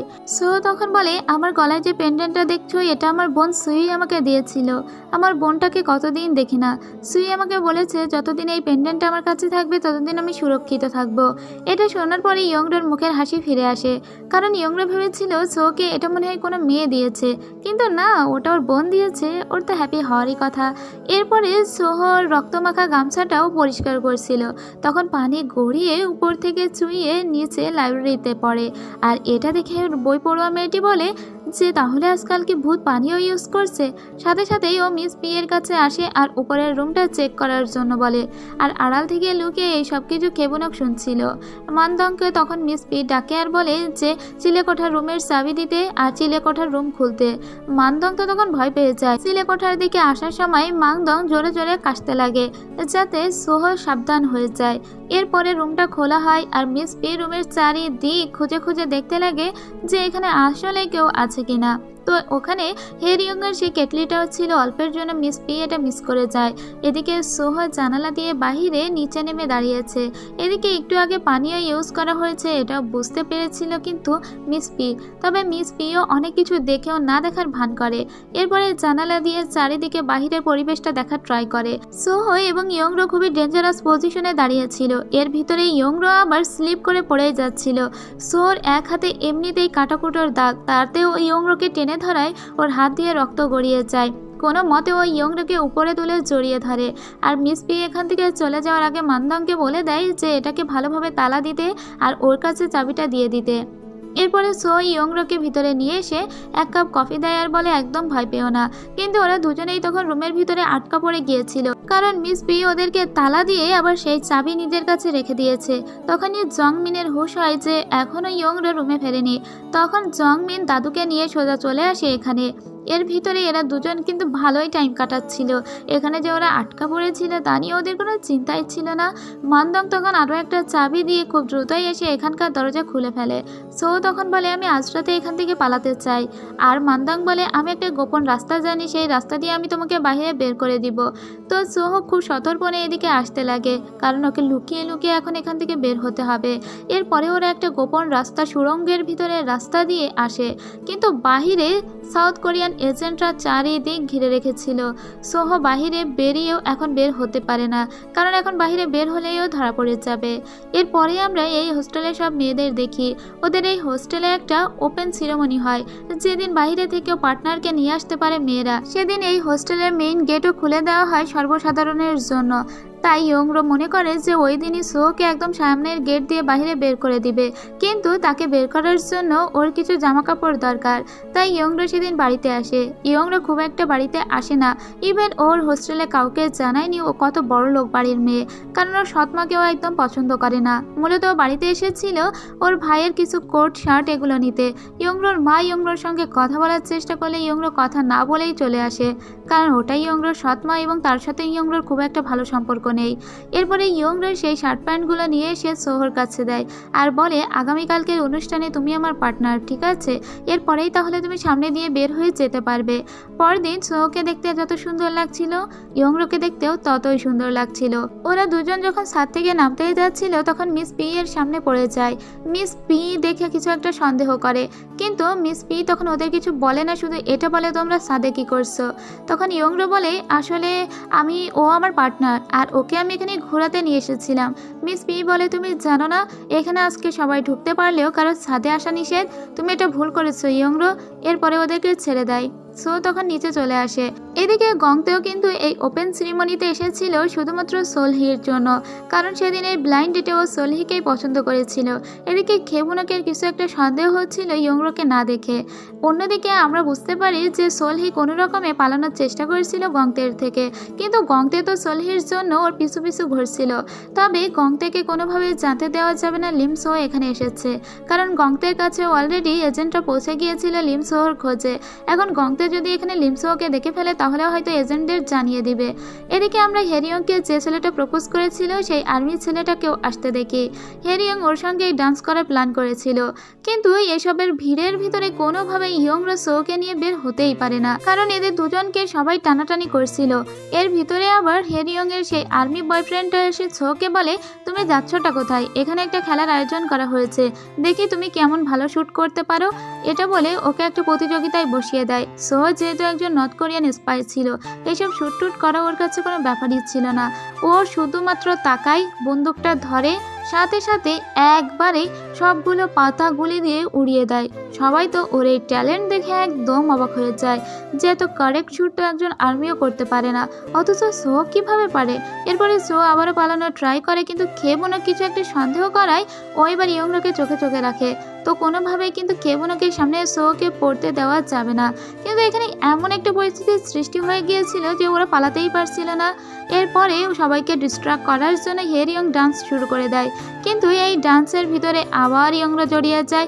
কিছুক্ষণ পরে ইয়ংরোকে সবাই ওই ডান্সের মাঝখানে নিয়ে এসে ফেলে আর বলে যে ইয়ংরোকে ওর পার্টনারের সঙ্গে নাচতে হবে, অর্থাৎ সো, কারণ সো দেখতে অনেক হ্যান্ডসাম ছিল। তো ইয়ংরো কি আর করা, ডান্স করতে শুরু করে দেয়। ইয়ংরা দেখে যে ও সোর সঙ্গে ডান্স করছে এবং ওর পুরাতন যত স্মৃতি ছিল সোর সঙ্গে আজ পর্যন্ত, সেই সবগুলো স্মৃতিও একটা একটা করে ভাবে। কিন্তু আসলে কি হয়ে যায়, এটা সো ছিল না, এটা ছিল হেরিয়ং। আসলে হেরিয়ংই ওকে নিয়ে ডান্স করেছিল। ও কল্পনা করেছিল যে ও সোর সঙ্গেই ডান্স করছে। এদিকে জংমিন কিন্তু সবকিছু অর্থাৎ সাইকেল টাইকেল রেডি করে নিয়ে বসে আছে সোকে এখান থেকে বের করে দিবে বলে। অবশেষে সো এখানে এলে জংমিন বলে, ইয়ংরো তুইও সোর সঙ্গে সঙ্গে যা, না হলে হয়তো ও ধরা পড়ে যাবে, তোরা দুজনে গেলেই ভালো হবে। কিন্তু ইতোমধ্যেই এদের দুজনকে একসঙ্গে দেখে ফেলেছিল আবার খেবুনক। ওর তো দেখেই বিপদ হয়ে যায়। এদিকে সোলহি কোনো রকমে বুঝিয়ে বাজিয়ে গং থেকে একটা রেস্টুরেন্টে নিয়ে এসেছিল, যেটা ওদের হোস্টেলের সামনেই। ওদিকে সাউথ কোরিয়ান এজেন্টরা এখনও কিন্তু হন্যে হয়ে খুঁজছে লিমসোকে। ওদের ধারণা লিমসো আর যাই হোক এই হোস্টেলের ভিতরেই লুকিয়ে আছে। লিমসো কোনো রকমের সাইকেল চালিয়ে এখন হোস্টেল থেকে অনেক দূরে চলে এসেছিল। তবে ইয়ংরোর খারাপ লাগছিল লিমসোর সঙ্গে আর কখনো দেখা হবে কিনা এটা ভেবে। লিমসো ইয়ংরোকে আর মায়ায় বাঁধতে চায় না, ওর সঙ্গে ও বাই বাই করে চলেই যাচ্ছিল। ঠিক তখনই উপরের জানালা থেকে লিমসোকে গংতে দেখে ফেলে। গংতে দেখা মাত্রই ওর মনে পড়ে এজেন্টদের কথা। সাউথ এজেন্টরা ওকে হুঁশিয়ারি করে দিয়েছে যে লিমসোকে দেখলেই যেন ওদেরকে কল করে জানায়, তাই গংতে তখন এজেন্টদের কল করে দেয়। এদিকে ইয়ংরা একটুখানি সোকে আটকে রেখে বলে যে আমাদেরকে আর কখনো দেখা হবে না। তখন সো বলে যদি ভাগ্যে থাকে। এটা বলে সো সাইকেল চালিয়ে চলে যায়। আর এদিকে এজেন্টরা সবাই মেইন গেটের দিকে আসতে লাগে। কিন্তু ইয়ংরোর সোহর জন্য মন কেমন করছিল। ইয়ংরো ফিরে যেতে গিয়েও ওর মনে হচ্ছিল সো হয়তো আরও একবার ফিরে আসবে। আর ওদিকে সাউথ এজেন্টরাও দরজার দিকেই আসছিল। ইয়ংরা একবার পিছন ফিরে তাকায় আর দেখে সত্যি সো আবারও ফিরে এসেছে ওর দিকে। আর সো এসে ওর গলার ওই লকেটটা খুলে ইয়ংরাকে পরিয়ে দেয় আর বলে যে এটা ততক্ষণ তোমার সঙ্গে আছে, আমি ভাববো তুমি সেভ আছো। এরপরে সো কিছুক্ষণ ইয়ংরোর সামনে দাঁড়িয়ে পড়ে, কিন্তু তখনই উপর থেকে এদের দুজনকে আবার সোলহি দেখে ফেলে। সোলহি দেখে বুঝতে পারে গংতে হয়তো অলরেডি এজেন্টদের খবর দিয়েই দিয়েছে। তখন সোলহি রেগে মেগে সোজা নিচে চলে আসে। ইয়ংরোকে সাবধান করে দিয়েই সোহকে এখান থেকে চলে যেতে বলে আর বলে এজেন্টরা কিন্তু এদিকেই আসছে। এবার ওখান থেকে সো দ্রুত করে চলে যায়। সো যখনই চলে গিয়েছিল সাথে সাথেই এজেন্টরা সব এখানে এসে দাঁড়িয়ে পড়ে আর ইয়ংরোর কাছে জিজ্ঞেস করে এখানে ওরা একটা লম্বা সুদর্শন ছেলেকে চলে যেতে দেখেছে কিনা। ইয়ংরো তখন মিথ্যা কথা বলে আর বলে না তো, এমন কাউকে তো দেখিনি, অনেকক্ষণ ধরে দাঁড়িয়ে আছি, না আমরা কাউকে দেখিনি। এটা বলে ওরা চলে যায়। এরপরে গং থেকে আবারও গ্রেফতার করা হয় আর গং থেকে গাংমো বলে তুই আমাদের মিথ্যা খবর কেন দিয়েছিলিস। গংতে কাঁদতে কাঁদতে বলে আমার ভুল হয়ে গিয়েছে। আসলে গংতে সোলহির কথা ভেবেই সত্যটা আর বলে না। ও তো জানতো ও আসলেই সোহকে দেখেছিল, কিন্তু ও জানে যে সোলহি কোনোভাবে লিমসোহর সঙ্গে জড়িত আছে আর লিমসোহকে চায় না ধরা দিতে, তাই ও মিথ্যা বলে। এদিকে সো চলে এসেছিল ওদের একটা আস্তানায়, যেখানে এসে কমরেড জোকে দেখতে পায়। এই কমরেড জো ওর জুনিয়র এবং ওর আরও একজন নর্থ কোরিয়ান স্পাই। কমরেড জোকেও উত্তর কোরিয়া থেকে এখানে সোকে তদারকি করার জন্য পাঠানো হয়েছে। এদিকে সোহ বারবার ইয়ংরোর কথাই মনে করছিল, ওকে কোনো মতেও ভুলতে পারে না। ওদিকে খেবুনোকে এবার ধরে ফেলে ইয়ংরোকে আর বলে যার সঙ্গে আমার ডেট করার কথা ছিল সে তো আমার সঙ্গে ডেট করলোই না, উল্টো তোর সঙ্গে এখানে এসে ডান্স করলো। তুই কি বলতে চাস? তুই আমার থেকে আমার বয়ফ্রেন্ডকে কেড়ে নিয়েছিস। আসলে সেদিন যখন ওদের ডেট করার কথা ছিল তখন কোনো মতে খেবুনোকে কাটিয়ে বিজিয়াসি বলে সো চলে গিয়েছিল। এখন ইয়ংরো বলে আমি তোমার কাছ থেকে কিভাবে ছিনিয়ে নিয়েছি?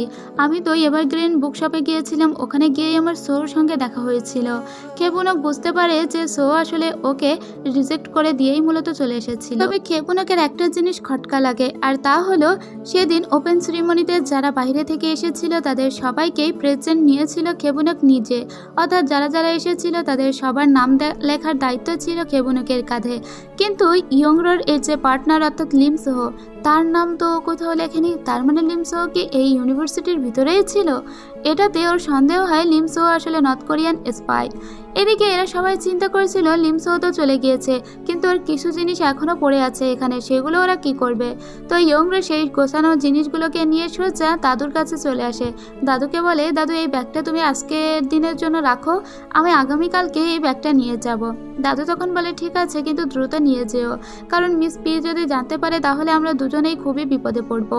পরদিন সকালবেলা আমরা দেখতে পাই যে খেবুনক এই সমস্তটা কিন্তু চুপি চুপি দেখেছিল, আর খেবুনক গিয়ে মিস পি এর সঙ্গে সবটা বলে দেয় যে এখানেই ওই নর্থ কোরিয়ান স্পাইটা লুকিয়েছিল, তার ব্যাগটা এখনো কিন্তু ওই দাদুর রুমেই আছে।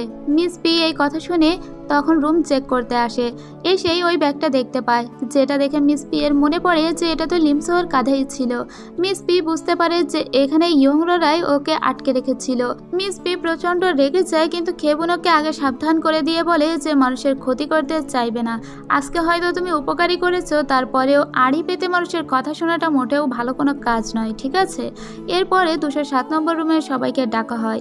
মিস পি ওদের সবাইকে এই হোস্টেল থেকে বের করে দেওয়ার কথা বলে, কিন্তু ইয়ংরা তখন মিস পি এর কাছে ক্ষমা চায়, বলে সমস্ত ভুল আমার, সোকে আমি একাই রেখেছি, ওদের কোনো দোষ নেই, তাই আমাকেই বের করে দিন। মিস পি তখন বলে ঠিক আছে, তাহলে আগামীকালকের ভিতরেই তুমি এই হোস্টেল ছেড়ে বের হয়ে চলে যাবে। এরপরে হেরিয়ং বাইরে এসে জানতে পারে যে মিস পি এর সঙ্গে সমস্ত কথাগুলো লাগিয়েছে খেবুনক নিজেই। তখন হেরিয়ং প্রচন্ড রেগে যায় আর ওর উপরেই চড়াও হয়ে ওর সঙ্গে মারামারি শুরু করে দেয়। এদের দুজনের চুল টানাটানি শুরু হয়ে গিয়েছিল, একটা হাস্যকর পরিস্থিতির সৃষ্টি হয়ে যায়, আর মিস পি চলে এলেই সবাই সবাইকে ছেড়ে দেয়। এরপরে ওরা রুমে চলে আসে, কিন্তু ইয়ংরোর জন্য রুমমেটদের খুব খারাপ লাগছিল। এতদিন ওরা একসঙ্গে আছে আর ইয়ংরোকে চলে যেতে হবে, এই ভেবেই তো সোল হে ব্যয় ব্যয় করে কাঁদতে শুরু করে দেয়। ইভেন ওদের সবারই অনেক মন খারাপ হচ্ছিল। এদিকে সো এসে পর্যন্ত ইয়ংরোর সঙ্গে একটাও কথা বা একবারও যোগাযোগ করতে পারেনি। ইয়ংরোর কথাও শুধু ভাবছিল, ভাবা ছাড়া ওর আর কোনো কাজই ছিল না। এরপরে আমরা সেই প্রফেসরকে দেখতে পাই, যাকে নর্থ কোরিয়ায় নিয়ে যাওয়ার জন্য সো মূলত এখানে এসেছিল। তো সো এখন এই প্রফেসরকে সাথে নিয়ে যেতে পারবে না, কারণ সো এখন এই দেশে ওয়ান্টেড। তাই সো ওই প্রফেসরকে বলে আপনার জন্য সমস্ত কিছু রেডি আছে, আজকে রাত্রে আপনি চলে যাবেন আর আমরা পরে আপনার সঙ্গে যোগাযোগ করে নিব। এরপরে সোহর কিছু অস্ত্রশস্ত্র এবং টাকা পয়সা ছিল, যেটা একটা পাহাড়ে গর্ত করে পোতা ছিল, ও সেদিকেই আসতে লাগে। তবে এই পাহাড়টা ছিল একদম ইয়ংরোদের ইউনিভার্সিটি হোস্টেলের পাশেই। ইয়ংরো তখন প্রেয়ার রুমে আসে এবং একটা কাগজে এটা লেখে যে আমি লাস্টবারের মতো তোমাকে একবার দেখতে চাই, আমি আজকে এই হোস্টেলে ছেড়ে চলে যাচ্ছি। এমনটা নয়, আমি তোমাকে অনেক মিস করছি, কিন্তু একবার তোমাকে দেখতে আমার খুব মন চাইছে। এরপরে ও যে চিরকুটটা লিখেছিল সেই চিরকুটটা ও কাগজের প্লেন বানিয়ে বাহিরে উড়িয়ে দেয়, আর সোহো ঠিক ওর পাশ দিয়েই যাচ্ছিল। সোহো একটা ম্যাপ ফলো করে একটা জায়গায় আসে, সেখানে এসে ও মাটি খুঁড়তে শুরু করে দেয়। এই মাটির ভিতরে ওদের রাখা একটা বস্তা ছিল, এই বস্তার ভিতরে অনেক টাকা ছিল এবং কিছু অস্ত্রশস্ত্র, গ্রেনেড এগুলোই ছিল। মূলত এগুলো নিয়েই সোহোকে নর্থ কোরিয়ায় ব্যাক করতে হবে। সোহো যখন এই ব্যাগটা নিয়ে ফিরছিল, ঠিক তখনই ও একটা কাগজ দেখে থেমে যায়, যেটা ছিল একটা পেপার প্লেন। এই প্লেনটা একটা জালে আটকে ছিল। এটা দেখা মাত্রই সোহো ওই পেপার প্লেনটার দিকে তাকিয়ে প্লেনটা নিজের হাতে নিয়ে নেয়।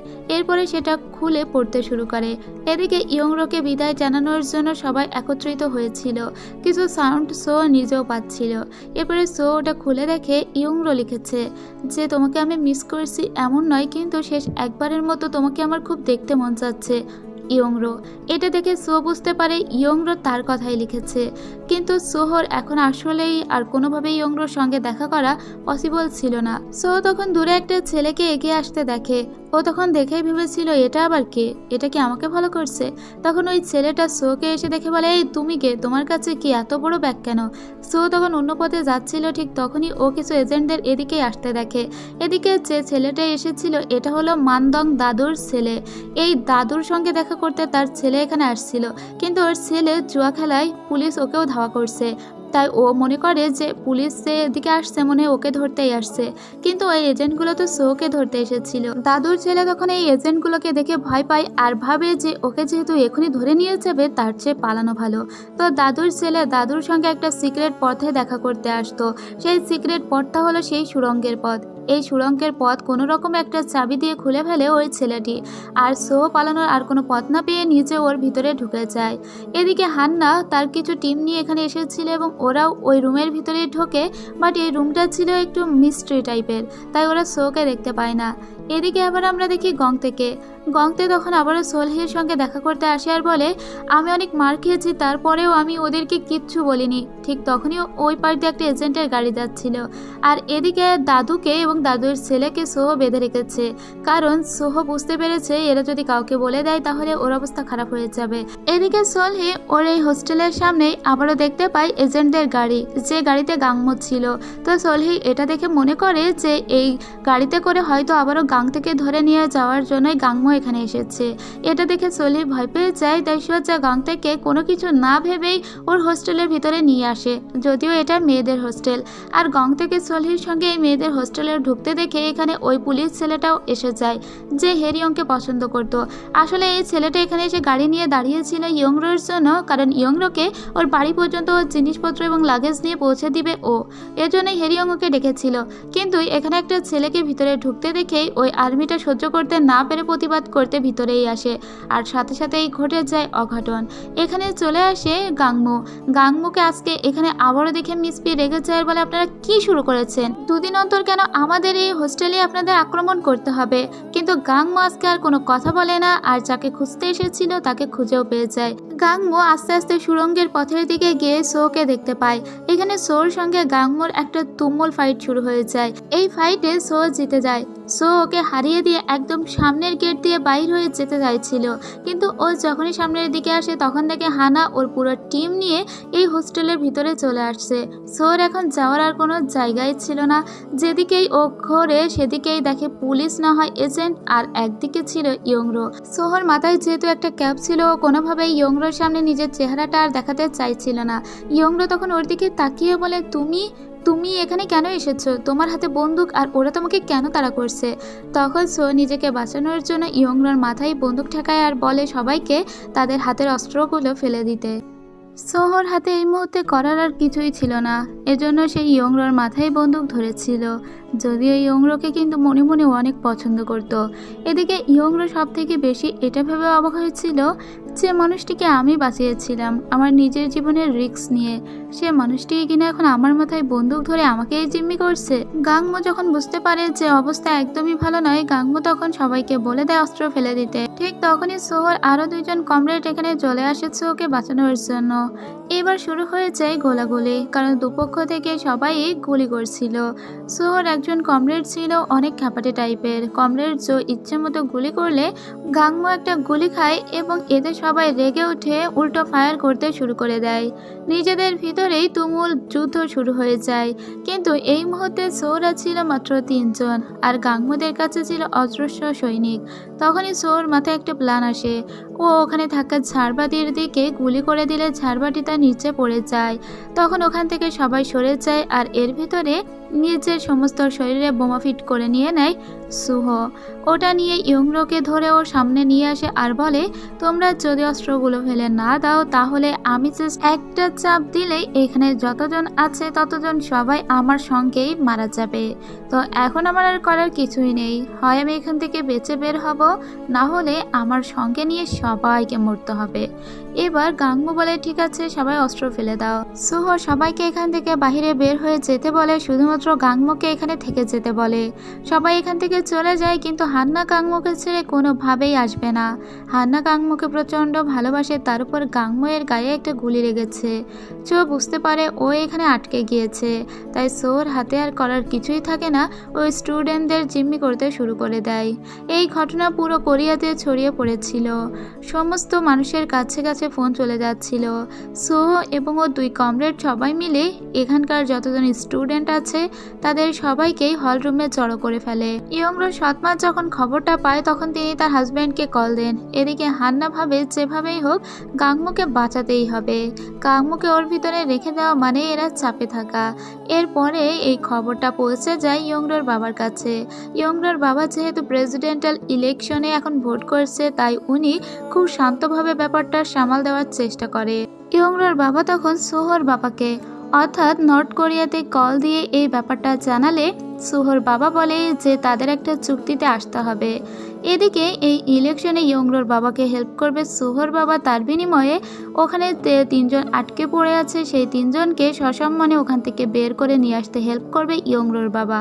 তো ব্যাপারটা কি দাঁড়িয়েছে নিশ্চয়ই আপনারা বুঝতে পারছেন। ইয়ংরোর বাবাকে প্রেসিডেন্ট হতে সাহায্য করবে এই কথা দিয়েছিল সুহর বাবা। এদিকে গাংমুকে বেঁধে রাখা হয় স্টুডেন্টদের সাথেই। স্টুডেন্টদের সবাইকেই শুইয়ে দেওয়া হয় যাতে কেউ চালাকি করতে না পারে। এরপরে ইয়ংরোকে নিয়ে সুহ চলে যায় ফার্স্ট এইড বক্স নিয়ে আসতে, কারণ ওটা দিয়ে এখন গাংমুর চিকিৎসা করানো লাগবে। গাংমুর গুলি লেগেছে। ইয়ংরো তখন আস্তে আস্তে জিজ্ঞেস করে যে তুমি সত্যি একজন নর্থ কোরিয়ান স্পাই? আমি আমার নিজের জীবন বাজি রেখে আমি তোমাকে বাঁচিয়েছিলাম। আমি একজন নর্থ কোরিয়ান স্পাইকে বাঁচিয়েছি? আমার চোখের দিকে তাকিয়ে সত্যটা বলো। তখন সোর দিকে তাকিয়ে বলে তুমি বেশি কথা না বলে চুপ থাকলেই বরং ভালো হয়। সুহ না চাইতে ওকে একটু কঠোর ব্যবহার করতেই হচ্ছিল। এদিকে ইয়ংরোর বাবা যেহেতু এএনএসপি এর ডিরেক্টর, অর্থাৎ দেশের সমস্ত সিকিউরিটি যা কিছু তার তত্ত্বাবধানে, সো তাকে তো এই ব্যাপারে অ্যাক্টিভ থাকতেই হবে। তো সে বারবার সুহর বাবা অর্থাৎ নর্থ কোরিয়ায় সুহর বাবা যে পার্টির চেয়ারম্যান তার সঙ্গেই কথা বলছিল। ব্যাপারটা যে এত সহজভাবে সুরাহা করা যাবে না তাই ইয়ংরোর বাবা বুঝতে পারে। এদিকে নামতেইল তার ডক্টরের কাছে এসেছিল। দেশের রাজধানীতে এই অবস্থা, সে কিনা এখানে টাইম কাটাচ্ছে, কিন্তু একটা কল আসার পরেই নামতেইল খুব তাড়াহুড়ো করে বেরিয়ে যাওয়ার জন্য রেডি হয়। তখন কাংচং বলে যে তোমার কি হয়েছে, এত হন্তদন্ত হয়ে যাত্রাটা কোথায়? নামতেইল বলে এখনই আমাকে পার্টিসিপেট করতে হবে, না হলে এই ইলেকশনের সমস্ত কিছু আমার হাত থেকে বের হয়ে যাবে। ইয়ংরো চিকিৎসা দেওয়া শেষে গাংমুর কাছে একটা ছুরি দিয়ে দেয় তার আত্মরক্ষার জন্য, যেটা সুহ টের পায় না, যেহেতু গাংমু এবং স্টুডেন্টরা এখন একই পক্ষে আছে। এদিকে হান্না তো পাগল হয়ে যাচ্ছে। হান্না তখন চিপ আনকে বলে যেভাবেই হোক আপনি ফোর্স পাঠান, ওরা মাত্র 3জন আছে, ওদেরকে অ্যাটাক করুন, সমস্ত ছাত্রীরা উদ্ধার পেয়ে যাবে। কিন্তু এখন তড়িঘড়ি করে কিছু করা যাবে না, 3জন থাকাও যে 100 জন থাকাও তাই। এরপরে আমরা দেখতে পাই চিপ আন একটা যোগাযোগ করার জন্য টেলিফোন পাঠিয়েছে, আর হান্নাকেও চিপ আন বলে দেয় বেশি বাড়াবাড়ি না করতে, কারণ ও ব্যাপারটাকে যত সহজ ভাবছে ব্যাপারটা অতটাও সহজ নয়, কারণ ওরা চাইলেই ওই 3জনকে মেরে দিতে পারবে না, আর এটা হলো এনএসপি ডিরেক্টরের হুকুম। চাইলে ওদের 3জনকে মেরে দেওয়া যাবে না, কারণ ওদের 3জনকে যদি মেরে দেওয়া হয় তাহলে ইয়ংরোর বাবা সহজেই প্রেসিডেন্ট হতে পারবে না। এরপরে ইয়ংরোর বাবা সোহর কাছে কল দেয় আর বলে আমি তোমাদের নর্থ কোরিয়ায় পাঠানোর জন্য একটা যোগাযোগ করেছি নর্থ কোরিয়ার সাথে, তো তোমরা যদি আমাকে বিশ্বাস করো তাহলে আমি তোমাদের জন্য সমস্ত ব্যবস্থা করছি এবং তোমরা তোমাদের মতামত আমাকে জানাও। চাইলে আজকে রাত্রেই তোমরা 3জন খুব সুরক্ষিতভাবে বের হয়ে যেতে পারবে। তখন সুহ বলে আমাকে ভাবার একটু সময় দিন। সুহ তখন সোজা চলে আসে ইয়ংরোর রুমে। ইয়ংরোর সমস্ত জিনিসপত্রগুলো বাঁধা ছিল কারণ ও এখান থেকে চলে যাবে। ইয়ংরোর লাল রেডিওটা ও খুলে বের করে, যেখানে একটা ছবিও দেখতে পায় যেটা ইয়ংরোর এবং ওর ভাইয়ের সাথে ওদের বাড়ির কাছের মহিলার ছিল। সুহ একটা সিক্রেট মেসেজ জানার জন্যই মূলত ওই রেডিওটা অন করেছে। সুহ আসলে নর্থ কোরিয়ায় যার আন্ডারে কাজ করতো সেখান থেকেই ওকে একটা আলাদা কোড দেওয়া হয়েছে, যে কোডটা শুধুমাত্র সুহই জানে। ওই কোডটা ব্যবহার করে সুহ খুব দ্রুতই বুঝতে পারবে যে আসলে নর্থ কোরিয়ার সঙ্গে সাউথ কোরিয়ার কোনো যোগাযোগ হয়েছে কিনা। এটা অনেকটা মোর্স কোডের মতো, যেমন শুধুমাত্র কিছু সংকেতের মাধ্যমে পুরো একটা বার্তা দেওয়া যায়। এদিকে আমরা দেখতে পাই সমুদ্রে নৌবাহিনীকে, যেখানে ইয়ংরোর ভাই হচ্ছিল। এদিকে সুহ তার সিক্রেট কোড থেকে এটা জানতে পেরেছে যে নর্থ কোরিয়া এবং সাউথ কোরিয়া দুই দেশের ভিতরে একটা চুক্তি হয়েছে।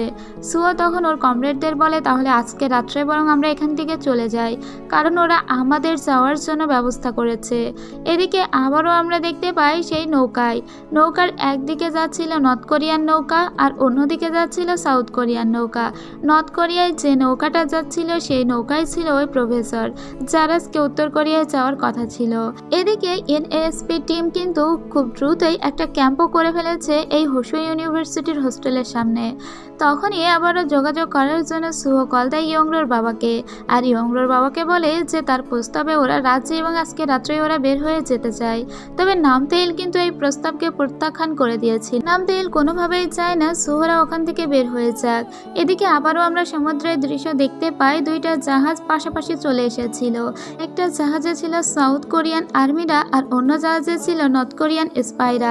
ওদের ভিতরে গোলাগুলি শুরু হয়ে যায়। এদিকে সুহ কিন্তু এইসব খবর জানে না। সুহ তো চিন্তা করছে যে ওরা সুরক্ষিতভাবে এখান থেকে বের হতে পারবে কিনা। তবে নামতেইল তার কিছু সিক্রেট লোকদের একটা সিক্রেট বলে, আর তা হলো সুহ বা ওর কমরেডরা যখনই বাইরে বের হবে তখন ওদের উপর শুট করতে। নামতেইল কিন্তু এই সিক্রেটটা খুব চুপি চুপি দিয়েছিল, এটা এমনকি ইয়ংরোর বাবা পর্যন্ত জানে না। সুহরা যখনই বের হয়ে এখান থেকে চলে যাচ্ছিল ঠিক তখনই ওদের উপরে অতর্কিত হামলা হয় এবং ওদের দিকে গুলি করা হয়। ইয়ংরোর বাবা যখন জানে যে নামতেইলে গুলি করার হুকুম দিয়েছে তখন ইয়ংরোর বাবার সঙ্গেই নামতেইলের ঝামেলা শুরু হয়ে যায়। কিন্তু নামতেইলের একটাই কথা, তা হলো সামনে ইলেকশন, আর এখন যে কাহিনীটা ঘটছে হোসো ইউনিভার্সিটির হোস্টেলে, এই কাহিনীটাকে আরও 10 দিন লম্বা করে টেনে নিয়ে যেতে হবে, কারণ ইলেকশনের আর মাত্র 10 দিন আছে। এটাকে যদি ইস্যু বানানো যায় তাহলে ইলেকশনে খুব দ্রুতই জয়লাভ করা যাবে। এজন্য নামতেইল ভুলভাল সিদ্ধান্ত নিচ্ছিল, আর এখন এখানে আবারও আটকে দেওয়া হয়েছিল সুহদের। সুহরা যখনই বের হতে যাচ্ছিল তখন ওদের উপর গুলি করায় ওরা পুনরায় ভিতরে ঢুকতে বাধ্য হয়। এদিকে স্টুডেন্টরা সবাই গোলাগুলির আওয়াজ শুনে এটা বুঝতে পারে যে এখানে কোথাও নর্থ কোরিয়ান ওই স্পাইগুলো নেই, তাই ওরা এখান থেকে পালানোর চেষ্টা করছিল। কিন্তু ততক্ষণে ভিতরে আবারও সুহ এবং ওর 2 কমরেড চলে এসেছিল। কিন্তু একজনের গুলি লেগে যায় যে সুহকে অনেক মান্য করত। এদিকে ইয়ংরোর বাবা নামতেইলকে জিজ্ঞেস করে সে আসলে চাইটা কি। নামতেইল তখন বলে, এদেরকে এই ইউনিভার্সিটির ভিতরে আরও 10 দিন আটকে রাখা গেলে আমরা মানুষজনকে এটা বোঝাতে পারবো যে অপোজিট পার্টি এইসব করেছে, আর এর ফলে আমরা খুব দ্রুত ইলেকশনে জয় লাভ করতে পারবো। তো বুঝতেই পারছেন কোনো একটা ছোট ইস্যু দিয়েই কিন্তু বড় ঝামেলার সৃষ্টি হয়। এরপরে সুহ ওর কমরেডরা আবার ফিরে আসে। এদিকে এই 3 মহিলাকে দেখি ওরা নিজেদের ভিতরে কি যে আলোচনা করছিল, ওরা আদেও রাজনীতি বোঝে কিনা এটাই বুঝতে পারি না। যাই হোক, তাদের ছিল কেবলই শো অফ। সুহদের ভাগ্য ভালো ছিল যে সমস্ত স্টুডেন্টরা এখান থেকে পালিয়ে যায়নি, তা না হলে এখানেই ওদেরকে মরে পড়ে থাকতে হতো। কমরেড চোয়ের পায়ে গুলি লাগায় ইয়ংরোকে ফার্স্ট এইড বক্স নিয়ে সুহ উপরে বলে। কমরেড চোখে চিকিৎসা দেওয়ার পরে সুহ ইয়ংরোকে নিয়ে অন্য একটা জায়গায় আসে, কারণ ইয়ংরোর হাতে কেটে গিয়েছিল এটা সুহ লক্ষ্য করেছে, তাই সুহ ওরও ট্রিটমেন্ট দিচ্ছিল। কিন্তু ইয়ংরো বলে যে তুমি আমাদেরকে যেতে দাও, কেন আমাদেরকে এখানে জিম্মি বানিয়ে রেখেছো। সুহ তখন ওকে আবারও খুব রাফভাবে বলে যে তুমি একটু চুপ থাকলেই ভালো হয়। তাই ইয়ংরো খুব রেগে মেগে আবারও রুমে চলে আসে। তবে ইয়ংরোর হাতের ব্যান্ডেজ দেখে সব মেয়েরা ও করে ওঠে। যারা আটকে রাখছে তারা নাকি আবার চিকিৎসাও দিচ্ছে, তাও আবার ইয়ংরোকে, তাই তো ওরা একটু জেলাস ফিল করে। এরপরে সুহ আবার কল দেয় ইয়ংরোর বাবার কাছে আর বলে, আপনি আমাদের ধোঁকা দিয়েছেন। আপনি বলেছিলেন এখান থেকে আমরা সুরক্ষিতভাবে বের হয়ে যেতে পারবো, কিন্তু আপনি আপনার কথা রাখেননি, তাই আপনার কোনো কথা আমরা আর বিশ্বাস করছি না, এবং এখানে যতজন স্টুডেন্ট আছে তাদের সঙ্গেও খুব খারাপ হবে। এদিকে সুহর বাবাও রেগে গিয়েছিল আর ইয়ংরোর বাবাকে বলে, আপনি আপনার কথা রাখেননি। তো ঝামেলা কিন্তু আরও বড় হতে শুরু করে, কারণ এখানে ট্রাস্টের খেলা শুরু হয়ে গিয়েছে। স্টুডেন্টগুলোই মাঝখান থেকে সাফার করছে। সুহ যে পার্টির হয়ে কাজ করে সেই পার্টির চেয়ারম্যান হলো সুহর বাবা। তবে ওই পার্টির যে ডেপুটি চেয়ারম্যান আছে সে কিন্তু সুহর কোনো ভালো চায় না। সুহর বাবা চায় যে সুহ জীবিত ফিরে আসুক, কিন্তু এই মহিলা একদমই চায় না সুহ জীবিত ফিরে আসুক। এই মহিলার লক্ষ্য হলো সাউথ কোরিয়ায় সুহকে মেরে সুহর বাবার জায়গাটা নিজে দখল করে নিতে। এদিকে সুহর সঙ্গে তার বাকি কমরেডদের ঝামেলা হয়। মেইনলি কমরেড জোয়ের সঙ্গে ঝামেলাটা শুরু হয়েছিল। কমরেড জো বলে, তোমাকে আমি বলেছিলাম ওদেরকে বিশ্বাস করা উচিত হবে না, এর জন্যই তো আমাকে নর্থ কোরিয়া থেকে পাঠানো হয়েছে তোমার উপরে তদারকি করার জন্য। এই কথা শুনে জো রেগে যায় আর বলে, তুমি আমার উপর তদারকি করতে এসেছো, এখানে কোনো হেল্প করতে আসোনি। এতে ওদের দুজনের ভিতরেই ঝামেলা শুরু হয়ে যায়। দূর থেকে স্টুডেন্টগুলো আবার এটাও দেখে ভয় পেয়ে যায়, ওদের নিজেদের ভিতরে এই ঝামেলা হচ্ছে, তার মানে ঝামেলা তো ওদের সঙ্গে আরো বেশি করে হবে। তো সুহ কমরেড জোকে বলে ওর কথার অমান্য যদি ও আর হয় তাহলে ওর মাথা বরাবর গুলি করে দিবে। এদিকে ইয়ংরোর বাবা উপায় ভাবছিল যে কি উপায় করা যায়। নামতেইল অলরেডি তার একটা প্ল্যানে জল ঢেলে দিয়েছে। সুহ আর কোনোভাবেই ইয়ংরোর বাবাকে বিশ্বাস করতেই চাইছিল না, কিন্তু সুহ জানে না যে এটাই ইয়ংরোর বাবা। আর ইয়ংরোর বাবা চাইছিল যেভাবেই হোক ওই ইউনিভার্সিটির হোস্টেল থেকে ইয়ংরোকে বের করতে। সুও তখন বলে যে আমাদের কাছে একটা ডক্টর পাঠিয়ে দিন। তখন নামতেইল তার পার্সোনাল ডক্টরকে কল করে, কারণ সুও মাত্র 15 মিনিটের ভিতরেই একটা ডক্টর পাঠিয়ে দিতে বলেছে। এদিকে হান্না বারবার রিকোয়েস্ট করে যে আমাকে ওর ভিতরে যেতে দিন, অথবা চলুন আমরা সবাই মিলে ভেঙে চুরে ওর ভিতরে ঢুকে যাই। ওই 3 জন স্পাইকে কাবু করতে আমাদের টাইম লাগবে না। হান্নাকে কোনোভাবেই দমন করতে পারছিল না চিপ আন। এদিকে আমরা ডক্টর কাঞ্চঙ্গাকে দেখতে পাই। কাঞ্চঙ্গা তখন ওর বয়ফ্রেন্ডকে বলছিল, তুমি আমাকে কেন ওর ভিতরে ঠেলে দিচ্ছ? তুমি তো জানো ওর ভিতরে 3টে স্পাই আছে। ওরা যদি আমাকে মারে, আমাকে যদি গুলি করে, স্টুডেন্টদের সঙ্গে যদি আমিও ওর ভিতরে জিম্মি হয়ে যাই। নামতেইল বলে তোমার কিচ্ছু হবে না, আমি আছি তো, তুমি আমার পুচ্ছু পাখি, তুমি যাও আর আমি সমস্তটা সামলে নিব। এরপরে আর কি করা, কাঞ্চঙ্গা বলে ঠিক আছে আমি আমার জীবন বাজি রেখে যাচ্ছি। এরপরে আমরা সুহোকে দেখতে পাই, ও আসলে 10 জন স্টুডেন্টকে ছেড়ে দিতে চাচ্ছিল। তাই ও মিস পি এর কাছে জিজ্ঞেস করে কোন 10 জনকে ছেড়ে দিলে বেটার হবে। ও 10 জনের একটা লিস্ট নিয়ে স্টুডেন্টদের সামনে আসে আর বলে তোমাদের ভিতর থেকে 10 জন ছাড়া পাবে। মিস পি যার যার নাম উচ্চারণ করবে তারা উঠে দাঁড়াবে। তো দেখা যায় যে 207 নম্বর রুমের 3 জনকেই ডাকা হয়েছিল ইয়ংরো বাদে। মিস পি আরও কয়েকজনকে ডাকে এবং একদম লাস্টে 9তম পর্যায়ে ডাকে ইয়ংরোকে। আর এতে খেবুনো খুব খেপে যায় আর বলে 207 নম্বর রুমের সবাই ছাড়া পাচ্ছে, আমি টেলিফোন অপারেটর বলে কি আমি স্টুডেন্টের নামের তালিকায় আসবো না? আর এদিকে আমরা দেখি যে পুরো হোস্টেলেই ওয়ার টেপ করে রাখা হয়েছিল।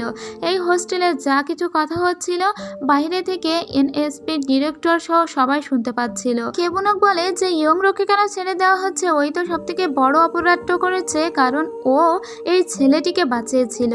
ঠিক তখনই লিমসো এগিয়ে আসে আর বলে একদম লাস্টে যার নামটা ডাকার কথা ছিল সেটা ছিলে তুমি, কিন্তু এখন তুমি আর ছাড়া পাবে না, এবং তুমি যদিও ছাড়া পেতে আমি এখানে থাকতেই তুমি আর কখনো ছাড়া পাবে না। তাই চুপচাপ এখানে গিয়ে বসো। তখন অন্য স্টুডেন্টরা বলতে লাগে তাহলে কি আমরাও যাব না? আমরা যে 9 জন দাঁড়িয়েছি আমাদেরকে যেতে দিন। সেই মুহূর্তে সোহো বলে এখন কেউ যাবে না, তাই সবাই চুপচাপ ওখানেই বসে থাকো। এদিকে হান্না বলে যে ওই ডাক্তারের সঙ্গে আমিও যাব। হান্না তো কোনোভাবেই গাংমুখে ছেড়ে বাইরে থাকতেই পারছিল না। ও ডক্টরকে বলে যে আপনার কোনো ভয় নেই, আপনার সঙ্গে আমি যাব। হান্না এসে সবাইকে এই কথাটা বলে। এদিকে সোহো বলে ডক্টর এখনো কেন আসছে না? তখন ওখান থেকে বলা হয় যে ডক্টরের সাথে হান্নাও যাচ্ছে যদি কোনো প্রয়োজন পড়ে এর জন্য। তো সুহো বেশি কিছু বলে না, হান্না যদি আসতেই চায় আসুক, সমস্যা নেই। তবে যাওয়ার আগে হান্না ডক্টরের কাছে একটা পিস্তল দেয়, সেটা লুকিয়ে রাখার জন্য। এরপরে ওরা ভিতরে প্রবেশ করেই হাত মাথার উপরে তুলে ধরে এবং ওদেরকে আগে সার্চ করা হয় ওদের কাছে ভয়ানক কোনো অস্ত্রশস্ত্র আছে কিনা। এমনকি মেডিকেল কিটের ভিতরেও সার্চ করা হয়, কিন্তু কিছু পাওয়া যায় না। এরপরে ওদেরকে নিরাপদে ভিতরে নিয়ে যাওয়া হয়। সুহো তখন এই মেয়েটিকে দেখে অর্থাৎ ডক্টরকে দেখে কিছু একটা মনে করছিল। এরপরে সোজা কমরেড চোয়ের রুমে ডক্টরকে নিয়ে যাওয়া হয়। কমরেড চোয়ের অবস্থা খুবই খারাপ ছিল। সুহো আবার স্টুডেন্টদের কাছে আসে আর বলে আমি তোমাদের ভিতরে 10 জনকে পাঠাতে চেয়েছিলাম, পাঠাবো। আমি চাই যারা এর ভিতরে অসুস্থ বা শারীরিক সমস্যা আছে তাদেরকে ছেড়ে দিতে। সো তোমরা কে কে যেতে চাও হাত তোলো। তখন সবাই হাত তোলে আর বলে আমি যাব। আর এতে খুব রেগে যায় সুহো আর বলে কে আগে মরতে চাও সেটা বলো। তখন ইয়ংরো খেপে যায় আর উঠে দাঁড়িয়ে বলে মরতে চাই মানে? আমরা বাঁচবো কি মরবো সেটা কি তুমিই ঠিক করবে? এটা আমাদের হোস্টেলে তুমি এসেছো, এখান থেকে তুমি বেরিয়ে যাও। তুমি আমাদেরকে দাবিয়ে রাখার কে? সুহো ইয়ংরোর দিকেই বন্দুক ধরে বলে তুমি একটু চুপ থাকো। তখন ইয়ংরো বলে ওদের সবাইকে যেতে দাও, শুধুমাত্র আমাকে আটকে রাখলেই তোমার জন্য এনাফ। তুমি জানো আমি কে? তখন সুহো বলে কে তুমি? তখন ইয়ংরো বলে আমি হলাম এএনএসপি এর ডিরেক্টরের মেয়ে ইয়ংরো। যদি তোমার বিশ্বাস না হয় তাহলে তুমি খোঁজ নিয়ে দেখো, আমাকে রেখে দিলেই হবে, কারণ যতক্ষণ আমি আছি ততক্ষণ আমার বাবা তোমার সাথে কিছুই করবে না। তখন সুহো হাসে আর বলে তুমিই তো আমার লাইফ গার্ড, তাহলে তুমি আর কখনোই ছাড়া পাচ্ছ না। ইয়ংরো বলে আমাকে ছেড়ে দেওয়ার দরকার নেই, কিন্তু তাদেরকে যেতে দাও। সুহো বলে কাকে দেব আর দেব না সেটা আমি বুঝবো। এরপরে সুহো আবারও মিস পি এর সঙ্গে কথা বলতে আসে ইয়ংরোর ব্যাপারে জানার জন্য। মিস পি বলে আমি আসলেই জানতাম না ইয়ংরোর এই পরিচয়। ইভেন আমি যখন তোমাকে এই হোস্টেলে রাখার দায়ে তাকে বের করে দিচ্ছিলাম হোস্টেল থেকে, তখনও পর্যন্ত সে তার আসল পরিচয়টা আমাকে দেয়নি। অর্থাৎ ইয়ংরো যে সোহকে নিজের জীবন বাঁচিয়ে রেখেছিল, তারপরেও কিন্তু ইয়ংরো কাউকে জানায়নি যে সে এএনএসপি এর ডিরেক্টরের মেয়ে। যেহেতু ওর ভিতরে যা কথা হচ্ছিল তা বাইরে থেকে এরা সবাই শুনতে পাচ্ছিল, তাই সবাই এটা শুনতে পায় যে সোহকে ওই হোস্টেলে রেখেছিল ইয়ংরো। এতে সবাই হাসতে লাগে, কারণ এএনএসপি যার পিছনে লেগেছে তার মেয়েই কিনা এই নর্থ কোরিয়ান এজেন্টকে বাঁচিয়েছিল। এটাতে সবাই বেশ অবাক হয়ে যায়। এদিকে হান্না বলে, তুমি যেসব স্টুডেন্টদেরকে ছেড়ে দিতে চাইছিলে তুমি তাদেরকে ছেড়ে দাও। এদিকে আমরা ডক্টরকে দেখি যে সোহকে আলাদা করে ডাকে আর সোহকে প্রথমে বলে চুপ থাকতে, কারণ এই পুরো রুমটাই ওয়্যার টেপ করে রাখা হয়েছে। ওরা এখানে যা কথা বলছে তার সব বাইরে থেকে শোনা যাচ্ছে। তাই এখন ডক্টর কোনো কথা না বলে হাতে লিখে দেয় আর সোহকে জানিয়ে দেয় এখানে সাবধানে কথা বলতে, না হলে ওদের সমস্ত আইডিয়া বাহিরে জানা হয়ে যাচ্ছে। এদিকে ইয়ংরোকে জানালার কাছে দাঁড় করিয়ে রাখা হয়েছিল যাতে ইয়ংরোর বাবার একটু টনক নড়ে। সোহ এটা বোঝাতে চাইছিল যে সোহ জানতে পেরেছে ইয়ংরো আসলে এই লোকের মেয়ে, তাই তো ওর বাবাকে ভয় দেখানোর জন্য ইয়ংরোকে জানালার কাছে রেখে দেওয়া হয়েছিল। এখন ব্যাপারটা আরো জটিল হয়ে যায়, কারণ এরা এটা বুঝতে পেরেছে যাই হয়ে যাক না কেন এখন ইয়ংরোকে কোনোভাবেই ওরা ছেড়ে দিবে না। এবার নামতেইলের উপরে রাগ দেখাতে লাগে ইয়ংরোর বাবা। ওদিকে নামতেইল রাগ দেখায় এবার ইয়ংরোর বাবার উপর। মানে পরিস্থিতি খুবই ঘোলাটে অবস্থার সৃষ্টি হয়েছে। এর ভিতরে গাংমবের ঝামেলা শুরু করেছে, ওদিকে হান্না এসেও ঝামেলা শুরু করেছে। এই সব ঝামেলায় হয়ে গেছে মহা ঝামেলা। যাই হোক, সোয়া যে কয়জনকে ছেড়ে দিতে চাইছিল সেই 9 জনকে ছেড়ে দেয়। আর ওই 9 জনকে নেওয়ার জন্য ওদের ফ্যামিলি থেকে লোকজন এলেও তাদের ফ্যামিলির কাছে এই 9 জনকে হস্তান্তর করা হয় না, বরং এএনএসপি তাদের নিজেদের আন্ডারে মেয়েগুলোকে রেখে দিয়েছিল। এরপরে দৃশ্যে দেখতে পাই ইয়ংরোর বাবা আবারও নিরুপায় হয়ে নর্থ কোরিয়াতে যোগাযোগ করে আর বলে, স্যার আপনি আমাকে ইলেকশনে জিততে সাহায্য করুন। আপনার হয়ে আমি সুহকে এখান থেকে বের করে দিবই, সুহর কোনো ক্ষতি হবে না। তখন ওর বাবা আবারও একটা ডিল করে সাবধানে ওদেরকে এখান থেকে বের করে দেওয়ার জন্য। এদিকে আমরা দেখতে পাই যে ডক্টরকে বসে বসে সন্দেহ করছিল কমরেড জো। ওর মনে হচ্ছিল ডক্টরের কাছে কোনো একটা অস্ত্রশস্ত্র হয়তো আছে। এরপরে কমরেড জো ডক্টরের কিটটা অর্থাৎ মেডিকেল কিটটা পরখ করে দেখতে পায় ওর ভিতরে একটা বন্দুক রাখা ছিল। এতে তো খুব খেপে যায় কমরেড জো আর বলে, ও আমাদের উপরে কি না তদারকি করতে এসেছে। এতে ডক্টরকে মারতে লাগে আর নামতেইল এদিক থেকে সাউন্ডও শুনতে পাচ্ছিল। এটা শুনে নামতেইলের তো মাথা কাজ করে না, কারণ তার পুচু পাখি ওখানে গিয়ে মার খাচ্ছে। এটা কি কোনোভাবেই নামতেইল সহ্য করতে পারে? যাই হোক, কমরেড জোকে সামলানোর চেষ্টা করে সুহ, কিন্তু সুহ কোনোভাবেই কমরেড জোকে সামলাতে পারেই না। ইয়ংরোকে সরিয়ে দিয়ে কমরেড জো ডাক্তারকে জানালার পাশে দাঁড় করিয়ে দিয়েছিল যাতে ওদের টনক নড়ে। এই অবস্থায় নামতেইল পাগলের মতো আচরণ করতে লাগে, আমার ডক্টরের যদি কিছু হয়ে যায় তাহলে আমি ওদের সবাইকে শেষ করে ফেলবো। এবার নামতেইল এসে দেখে যে জানালার কাছে এখনো পুচু পাখি দাঁড়িয়ে আছে। একটু আগে ইয়ংরোর বাবা এসে দেখছিল তার মেয়ে দাঁড়িয়ে আছে, এবার নামতেইল এসে দেখছে তার পুচু পাখি দাঁড়িয়ে আছে। ব্যাপারটা আমার কিন্তু খুবই মজা লেগেছে। যাই হোক, এখানে যা হাতাহাতি হচ্ছিল তার ভিতর থেকে ইয়ংরোর কাছে একটা বন্দুক এসে পড়ে, আর এই বন্দুকটা ছিল সুহর। ইয়ংরো তখন বন্দুকটা তুলে ধরে সুহর দিকে তাক করে আর বলে, ওই ম্যামকে ছেড়ে দাও, এখান থেকে সবাইকে যেতে দাও, না হলে আমি কিন্তু গুলি করব। সুহ তখন খুব আস্তে আস্তে ইয়ংরোর দিকে আগায় আর বলে, না তুমি এরকম কিচ্ছু করবে না। এদিকে গাংমো বলে, এমন কিছু করো না, যদি তুমি গুলি করো কাউকে তাহলে সারা জীবনের জন্য জেলে কাটাতে হবে। তো এই অবস্থায় বাহিরে থেকেও ফায়ার করতে শুরু করা হয়। এই ফায়ারিং এর ভিতরে ইয়ংরোকে বাঁচানোর জন্য লিমসু ওকে নিয়ে অন্য পাশে পড়ে। ধাক্কাধাক্কিতে লিমসুর পকেটের ভিতরে যে কাগজের প্লেনটা ছিল সেটা মাটিতেই পড়ে যায়। ইয়ংরোকে রেখে ওখান থেকে সুহ উঠে দাঁড়ায় আর কমরেড জোকে শান্ত করার চেষ্টা করে আর বলে, তুমি আমার কথা তো শোনো, এত উত্তেজিত কেন হচ্ছ? এদিকে ইয়ংরো সেই কাগজের প্লেনটা পায় যেখানে ও লিখেছিল, তোমাকে আমি মিস করছি এমন নয়, কিন্তু শেষবারের মতো আমি তোমাকে একবার দেখতে চাই। এটা দেখেই ও সুহর দিকে তাকিয়ে পড়ে। সুহ ওর হাত থেকে কাগজের প্লেনটা নিয়ে নেয় আর ইয়ংরোকে ওখান থেকে তুলে আবার জানালার কাছে দাঁড় করিয়ে দেয়। এরপরে কমরেড জোকে বলে যে, হান্না কোথায়? হান্না এখান থেকে পালিয়েছে অলরেডি। তাই তো সুহো আবারও দৌড়ে ওই টানেলের পথে যেতে লাগে। হান্না তো ওই পথেই বের হয়ে যাচ্ছিল প্রায়। সুহো তখন ওকে পিছন থেকে এসে আটকায় আর বলে, তুমি কি ভেবেছিলে আমাকে ফাঁকি দিয়ে এখান থেকে চলে যাবে? তখন হান্না বলে, আমি যদি এক ডাক দিই তাহলে কিন্তু সমস্ত টিম এখানে ভেঙে ঢুকবে। হান্নাকেও বাইরে বের করে দিয়েছিল সুহো এটা দেখার জন্য যে আসলে বাইরে থেকে টিম ওদেরকে ব্রেক করে কিনা। কারণ সুহোরও এটা জানা দরকার যে এখানে রাজনৈতিক কোন খেলাটা খেলা হচ্ছে, ওদের কি কোনো মতলব আছে আমাদেরকে আটক করার। হান্না বাইরে এসে তাদের টিমকে বলে যে ভিতরে সুহো আছে, ওকে তোমরা এক্ষুনি ধরো, ওকে মেরে ফেলতে পারবে। কিন্তু কেউ ভিতরে প্রবেশ করে না, কারণ নামতেল অর্ডার দিয়েছে কাউকে ভিতরে প্রবেশ না করতে। এরপরে সুহো আসে কমরেড জয়ের কাছে আর বলে, তুমি জানো এখানে আমরা যা কিছু বলছি তার সব কিছু ওরা শুনে ফেলছে, কারণ এই পুরো রুমটাই ওরা ওয়্যার টেপ করে রেখেছে। এরপরে সুহো একটা একটা করে রেকর্ডারগুলো ছিঁড়ে ফেলে আর এখান থেকে ওরা কোনো কথাই শুনতে পায় না। এরপরে কাঞ্চঙ্গা আসে আর কমরেড জোকে বলে যে তুমি কোন পার্টি থেকে এসেছো, তোমার যে সিনিয়র সে আসলেই তোমাকে ভালো করে ট্রেন দিয়েছে, আমি তোমার ব্যবহারে মুগ্ধ হয়েছি। কমরেড জো বেশ অবাক হয়ে বলে, কে আপনি? আপনি কেন আমার সঙ্গে এভাবে কথা বলছেন? আসলে কাঞ্চঙ্গা আর কেউই নয়, সেও একজন নর্থ কোরিয়ান স্পাই। এবার চিনে ফেলে কমরেড জো আর বলি, আমি আপনাকে দেখেছি, আপনি তো রিপাবলিক অফ নর্থ কোরিয়া থেকে অ্যাওয়ার্ডও পেয়েছেন, আমার অনেক বড় ভুল হয়ে গিয়েছে। এদিকে আমরা চিফ আনকে দেখি যে সমস্ত যোগাযোগের মাধ্যম হারিয়ে এবার হ্যান্ড মাইকে জোরে জোরে সোকে ডাকছিল আর বলছিল তাদের সঙ্গে সমঝোতায় আসতে, কিন্তু ওরা এই মুহূর্তে কেউ কোনো সমঝোতায় যেতে রাজি নয়। এরপরে অনেক রাত্রেবেলায় ইয়ংরোকে নিয়ে সোহা একটা জায়গায় আসে, কারণ সারাদিন ইয়ংরো কিচ্ছু খায়নি। ইয়ংরোকে খাবার খেতে বললে ইয়ংরো খেতে চায় না। ইয়ংরোর কথাটা ঠিক এমন ছিল, বেইমানের বেইমান, আমাকে মেরে ধরে এখন আবার খাওয়াতে নিয়ে এসেছে। আপনাদের মনে আছে চঞ্চল চৌধুরীর এই সিনেমার কথা, বেইমানের বেইমান এখন এসেছে দেখতে? ইয়ংরোর ব্যাপারটা হয়েছিল তাই।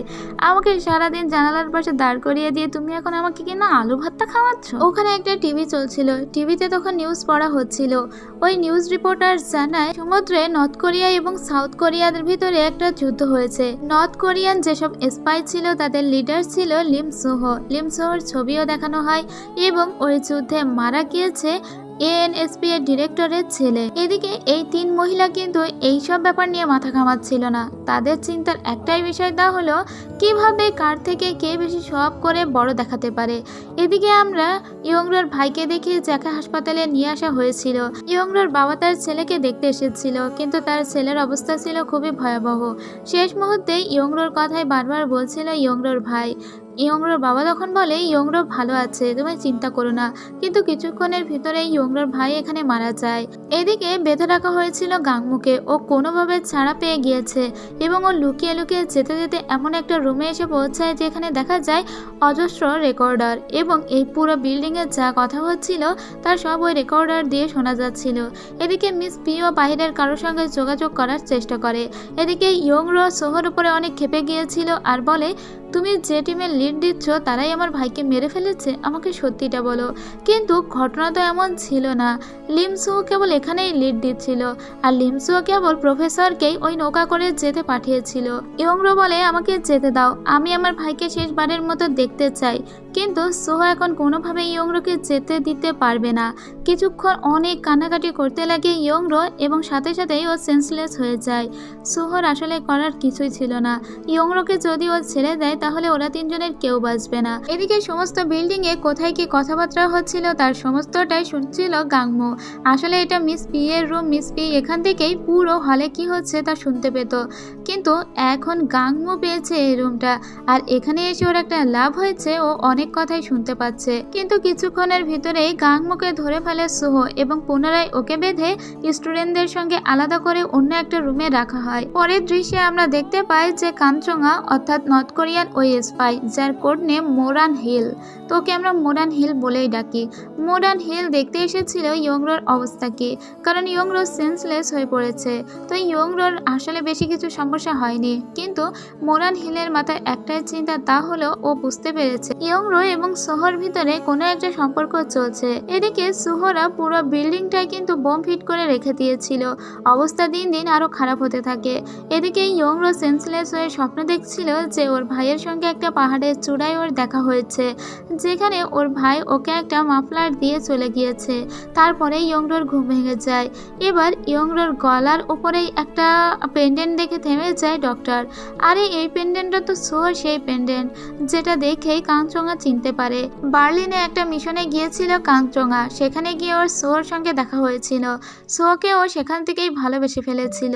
সোহর কাছে এই লকেটটাও অনেকবার চেয়েছিল, কিন্তু সোহ ওকে দেয়নি। সোহ বলেছিল ওটা আমার জীবনের থেকেও বেশি প্রিয়। এদিকে এখান থেকে ইয়ংরো বের হতে না পেরে প্রচন্ড কান্নাকাটি করতে লাগে। ইয়ংরোর এই কান্না দেখে সোহর নিজেরও খারাপ লাগে। আর ইয়ংরোর কাছে ওই তোয়ালে অর্থাৎ ওই মাফলারটা কিন্তু সোহ নিজে নিয়ে এসে দিয়েছে, কারণ সোহ জানতো এটা ওর ভাইয়ের স্মৃতি। এদিকে মিডিয়াগুলো কোনো খবর দেখাচ্ছে না। মিডিয়াগুলো সেই খবরই দেখাচ্ছে যেগুলো সরকার দেখাতে চাইছে, অর্থাৎ এনএসপি এর ডিরেক্টররা যা দেখাতে চাইছে জনগণ তাই জানছে। এরপরে সোহ আবারও কয়েকজনকে ছেড়ে দেওয়ার ব্যবস্থা করে, কিন্তু নামতে এলে এটা শুনে বলে, কি রে তুই কি পাগল হয়ে গেলি নাকি? এতজন জিম্মিকে ছেড়ে কেন দিচ্ছিস? আর এইভাবে ওদেরকে 10 দিন আটকে রাখ। কিন্তু এটা শুনে লিমসু অবাক হয় আর বলে, নিজেদের দেশের লোকজনই চাচ্ছে না তাদের স্টুডেন্টদেরকে ছেড়ে দিক, কিন্তু কেন? কিন্তু নামতেইলের আসল উদ্দেশ্য কোনোভাবেই সোহ বুঝতে পারে না। তবে সোহ কিছুক্ষণের ভিতরে বোঝা যায় যে নামতেইল আসলে ইলেকশনের কারণে স্টুডেন্টদেরকে ওখানে আটকে রাখতে চাইছে। এদিকে গাংমো সুযোগ বুঝে আবারও কিন্তু পালিয়ে আসে আর সবাইকে বলে যে তোমরা এখনই ভিতরে যাও, ভিতরে অ্যাটাক করো, তাহলে ওদেরকে মেরে ফেলতে পারবে, ঠিক হান্নার মতো। কিন্তু ওই পুলিশ টিম তো ভিতরে আসে না, তাই আবারও গাংমোকে বাধ্য হয়ে ভিতরে চলে আসতে হয়। গাংমো ধরা পড়ার আগেই সোজা উপরে চলে যায়, কারণ সোহ যদি জানতে পারে গাংমো এখান থেকে বের হয়ে গিয়েছিল তাহলে ওকে মেরে অজ্ঞান করে দিবে। এরপরে ও সেই রুমে ঢোকে যে রুমের ভিতরে অনেক রেকর্ডার ছিল।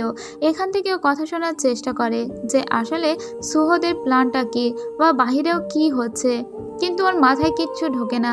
এরপরে আমরা দেখি নামতেইল আবারও কল দিয়েছে সোহকে আর বলে, তুই তো জানিস মাত্র 10 দিনের ভিতরেই ইলেকশন, তাই যদি স্টুডেন্টদের ওখানে আটকে রাখতে পারিস আমি নিজে তোদের এই দেশ থেকে পালানোর ব্যবস্থা করে দিব। শুধু 10টা দিন ওখানে আটকে থাকতে হবে। এই পরিস্থিতিতে ওরা ভোটের কথা ভাবছিল, ছেলে মেয়েগুলোর জীবনের কথা না ভেবেই। কিন্তু এভাবে কতদিন চলবে? সোহ তো ওদের উপরেও পা দিবে না। 10 দিন পরে যে ওরা আদেও বেঁচে থাকবে কিনা এটাও জানে না। গাংমো এই কথাগুলো কিন্তু শুনতে পেয়েছিল ওই রেকর্ডার রুম থেকে। এরপরে সোহ গাংমোর সঙ্গে দেখা করতে এসে বলে যে তোমাদের দেশের ডিরেক্টররা, তোমাদের দেশের বড় বড় হাতি ঘোড়া লোকেরাই চাচ্ছে না তোমাদেরকে ছেড়ে দিই, তাহলে তোমাদেরকে আমরা কিভাবে ছেড়ে দিই? তুমি তো বুঝছো তারা তোমাদেরকে পর্যন্ত ত্যাগ করছে, তাহলে আমাদেরকে কি এখান থেকে ছেড়ে পালাতে দিবে?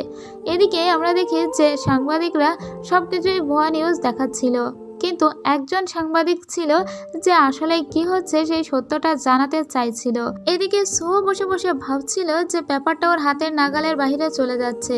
এদিকে গাংমো সুযোগ পেয়ে একবার ইয়ংরোকে ডাকে আর ইয়ংরোকে বলে, তুমি যদি সুযোগ পাও তাহলে দেখবে সোহর কাছে একটা রিমোট আছে, ওই রিমোটটা কোনোভাবে নিয়ে নিতে পারলে আমাদের আর কোনো ভয় নেই, কারণ এই পুরো বিল্ডিংটা ওরা রিমোট কন্ট্রোল দিয়ে বোম ফিট করে রেখেছে, যে রিমোটের চাপ দিলে আমরা সবাই মারা যাব।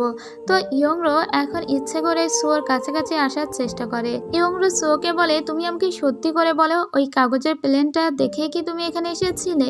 আমি তোমাকে শেষ একবার দেখতে চেয়েছিলাম বলে কি তুমি আমাকে দেখা দিতে এসেছিলে? কিন্তু সোহ এই মুহূর্তে ইয়ংরোকে কিছুই বলে না। ও চাচ্ছিল না ইয়ংরোর সামনে ওর ফিলিংসগুলো দেখাতে বা ওর উইক পয়েন্টটা দেখাতে। তখন পিছন থেকে সোহকে জড়িয়ে ধরে ইয়ংরো আর বলে, তুমি সত্যটা কেন আমাকে বলছো না? তখন ইয়ংরোকে সামনে জড়িয়ে ধরে সোহ। সামনে থেকে জড়িয়ে ধরার পরেই ইয়ংরো আস্তে আস্তে সোহর প্যান্টের পকেট থেকে ওই রিমোট কন্ট্রোলটি নিয়ে নেয় আর বলে, এই রিমোট কন্ট্রোলে এক চাপ দিলেই এই পুরো ড্রামটি উড়ে যাবে, তাই না? আমরা সবাই মারা যাব, তাই তো? সোহ ইয়ংরোকে পাগলামি করতে বারণ করলেও ইয়ংরো আর কোনো কথা শুনে না আর বলে, তুমি এখান থেকে আমাকে না যেতে দিলে আমি নিজেই এটাতে চাপ দিয়ে দিব। আর এর সাথে সাথেই শেষ করছে স্নোড্রপ গল্পের প্রথম হাফ। অর্থাৎ এই ড্রামায় 16টা এপিসোড আছে। আর এখানে আমি 8টা এপিসোড এক্সপ্লেন করেছি। ড্রামাটা আমি ডিটেলসে এক্সপ্লেন করেছি, এজন্য এই এক্সপ্লেনটা অনেক বড় হয়ে গিয়েছে। 8টা এপিসোডের গল্পই অনেক বড় হয়েছে কিন্তু, এবং আমি কোথাও কোনো সিন বাদ পর্যন্ত দিইনি, যাতে আপনাদের এই গল্পটা বুঝতে অনেক সুবিধা হয়। যেহেতু এটা আমার অনেক প্রিয় গল্প, তাই আমি চেষ্টা করেছি আমার মনের মতো করে গল্পটা আপনাদের বোঝাতে। তো আপনাদের যদি এই গল্পটা একটুও ভালো লাগে তাহলে কিন্তু অবশ্যই আমার চ্যানেলের সাথে থাকবেন, কারণ খুব দ্রুতই আমি লাস্ট পার্টের গল্প আপলোড করব।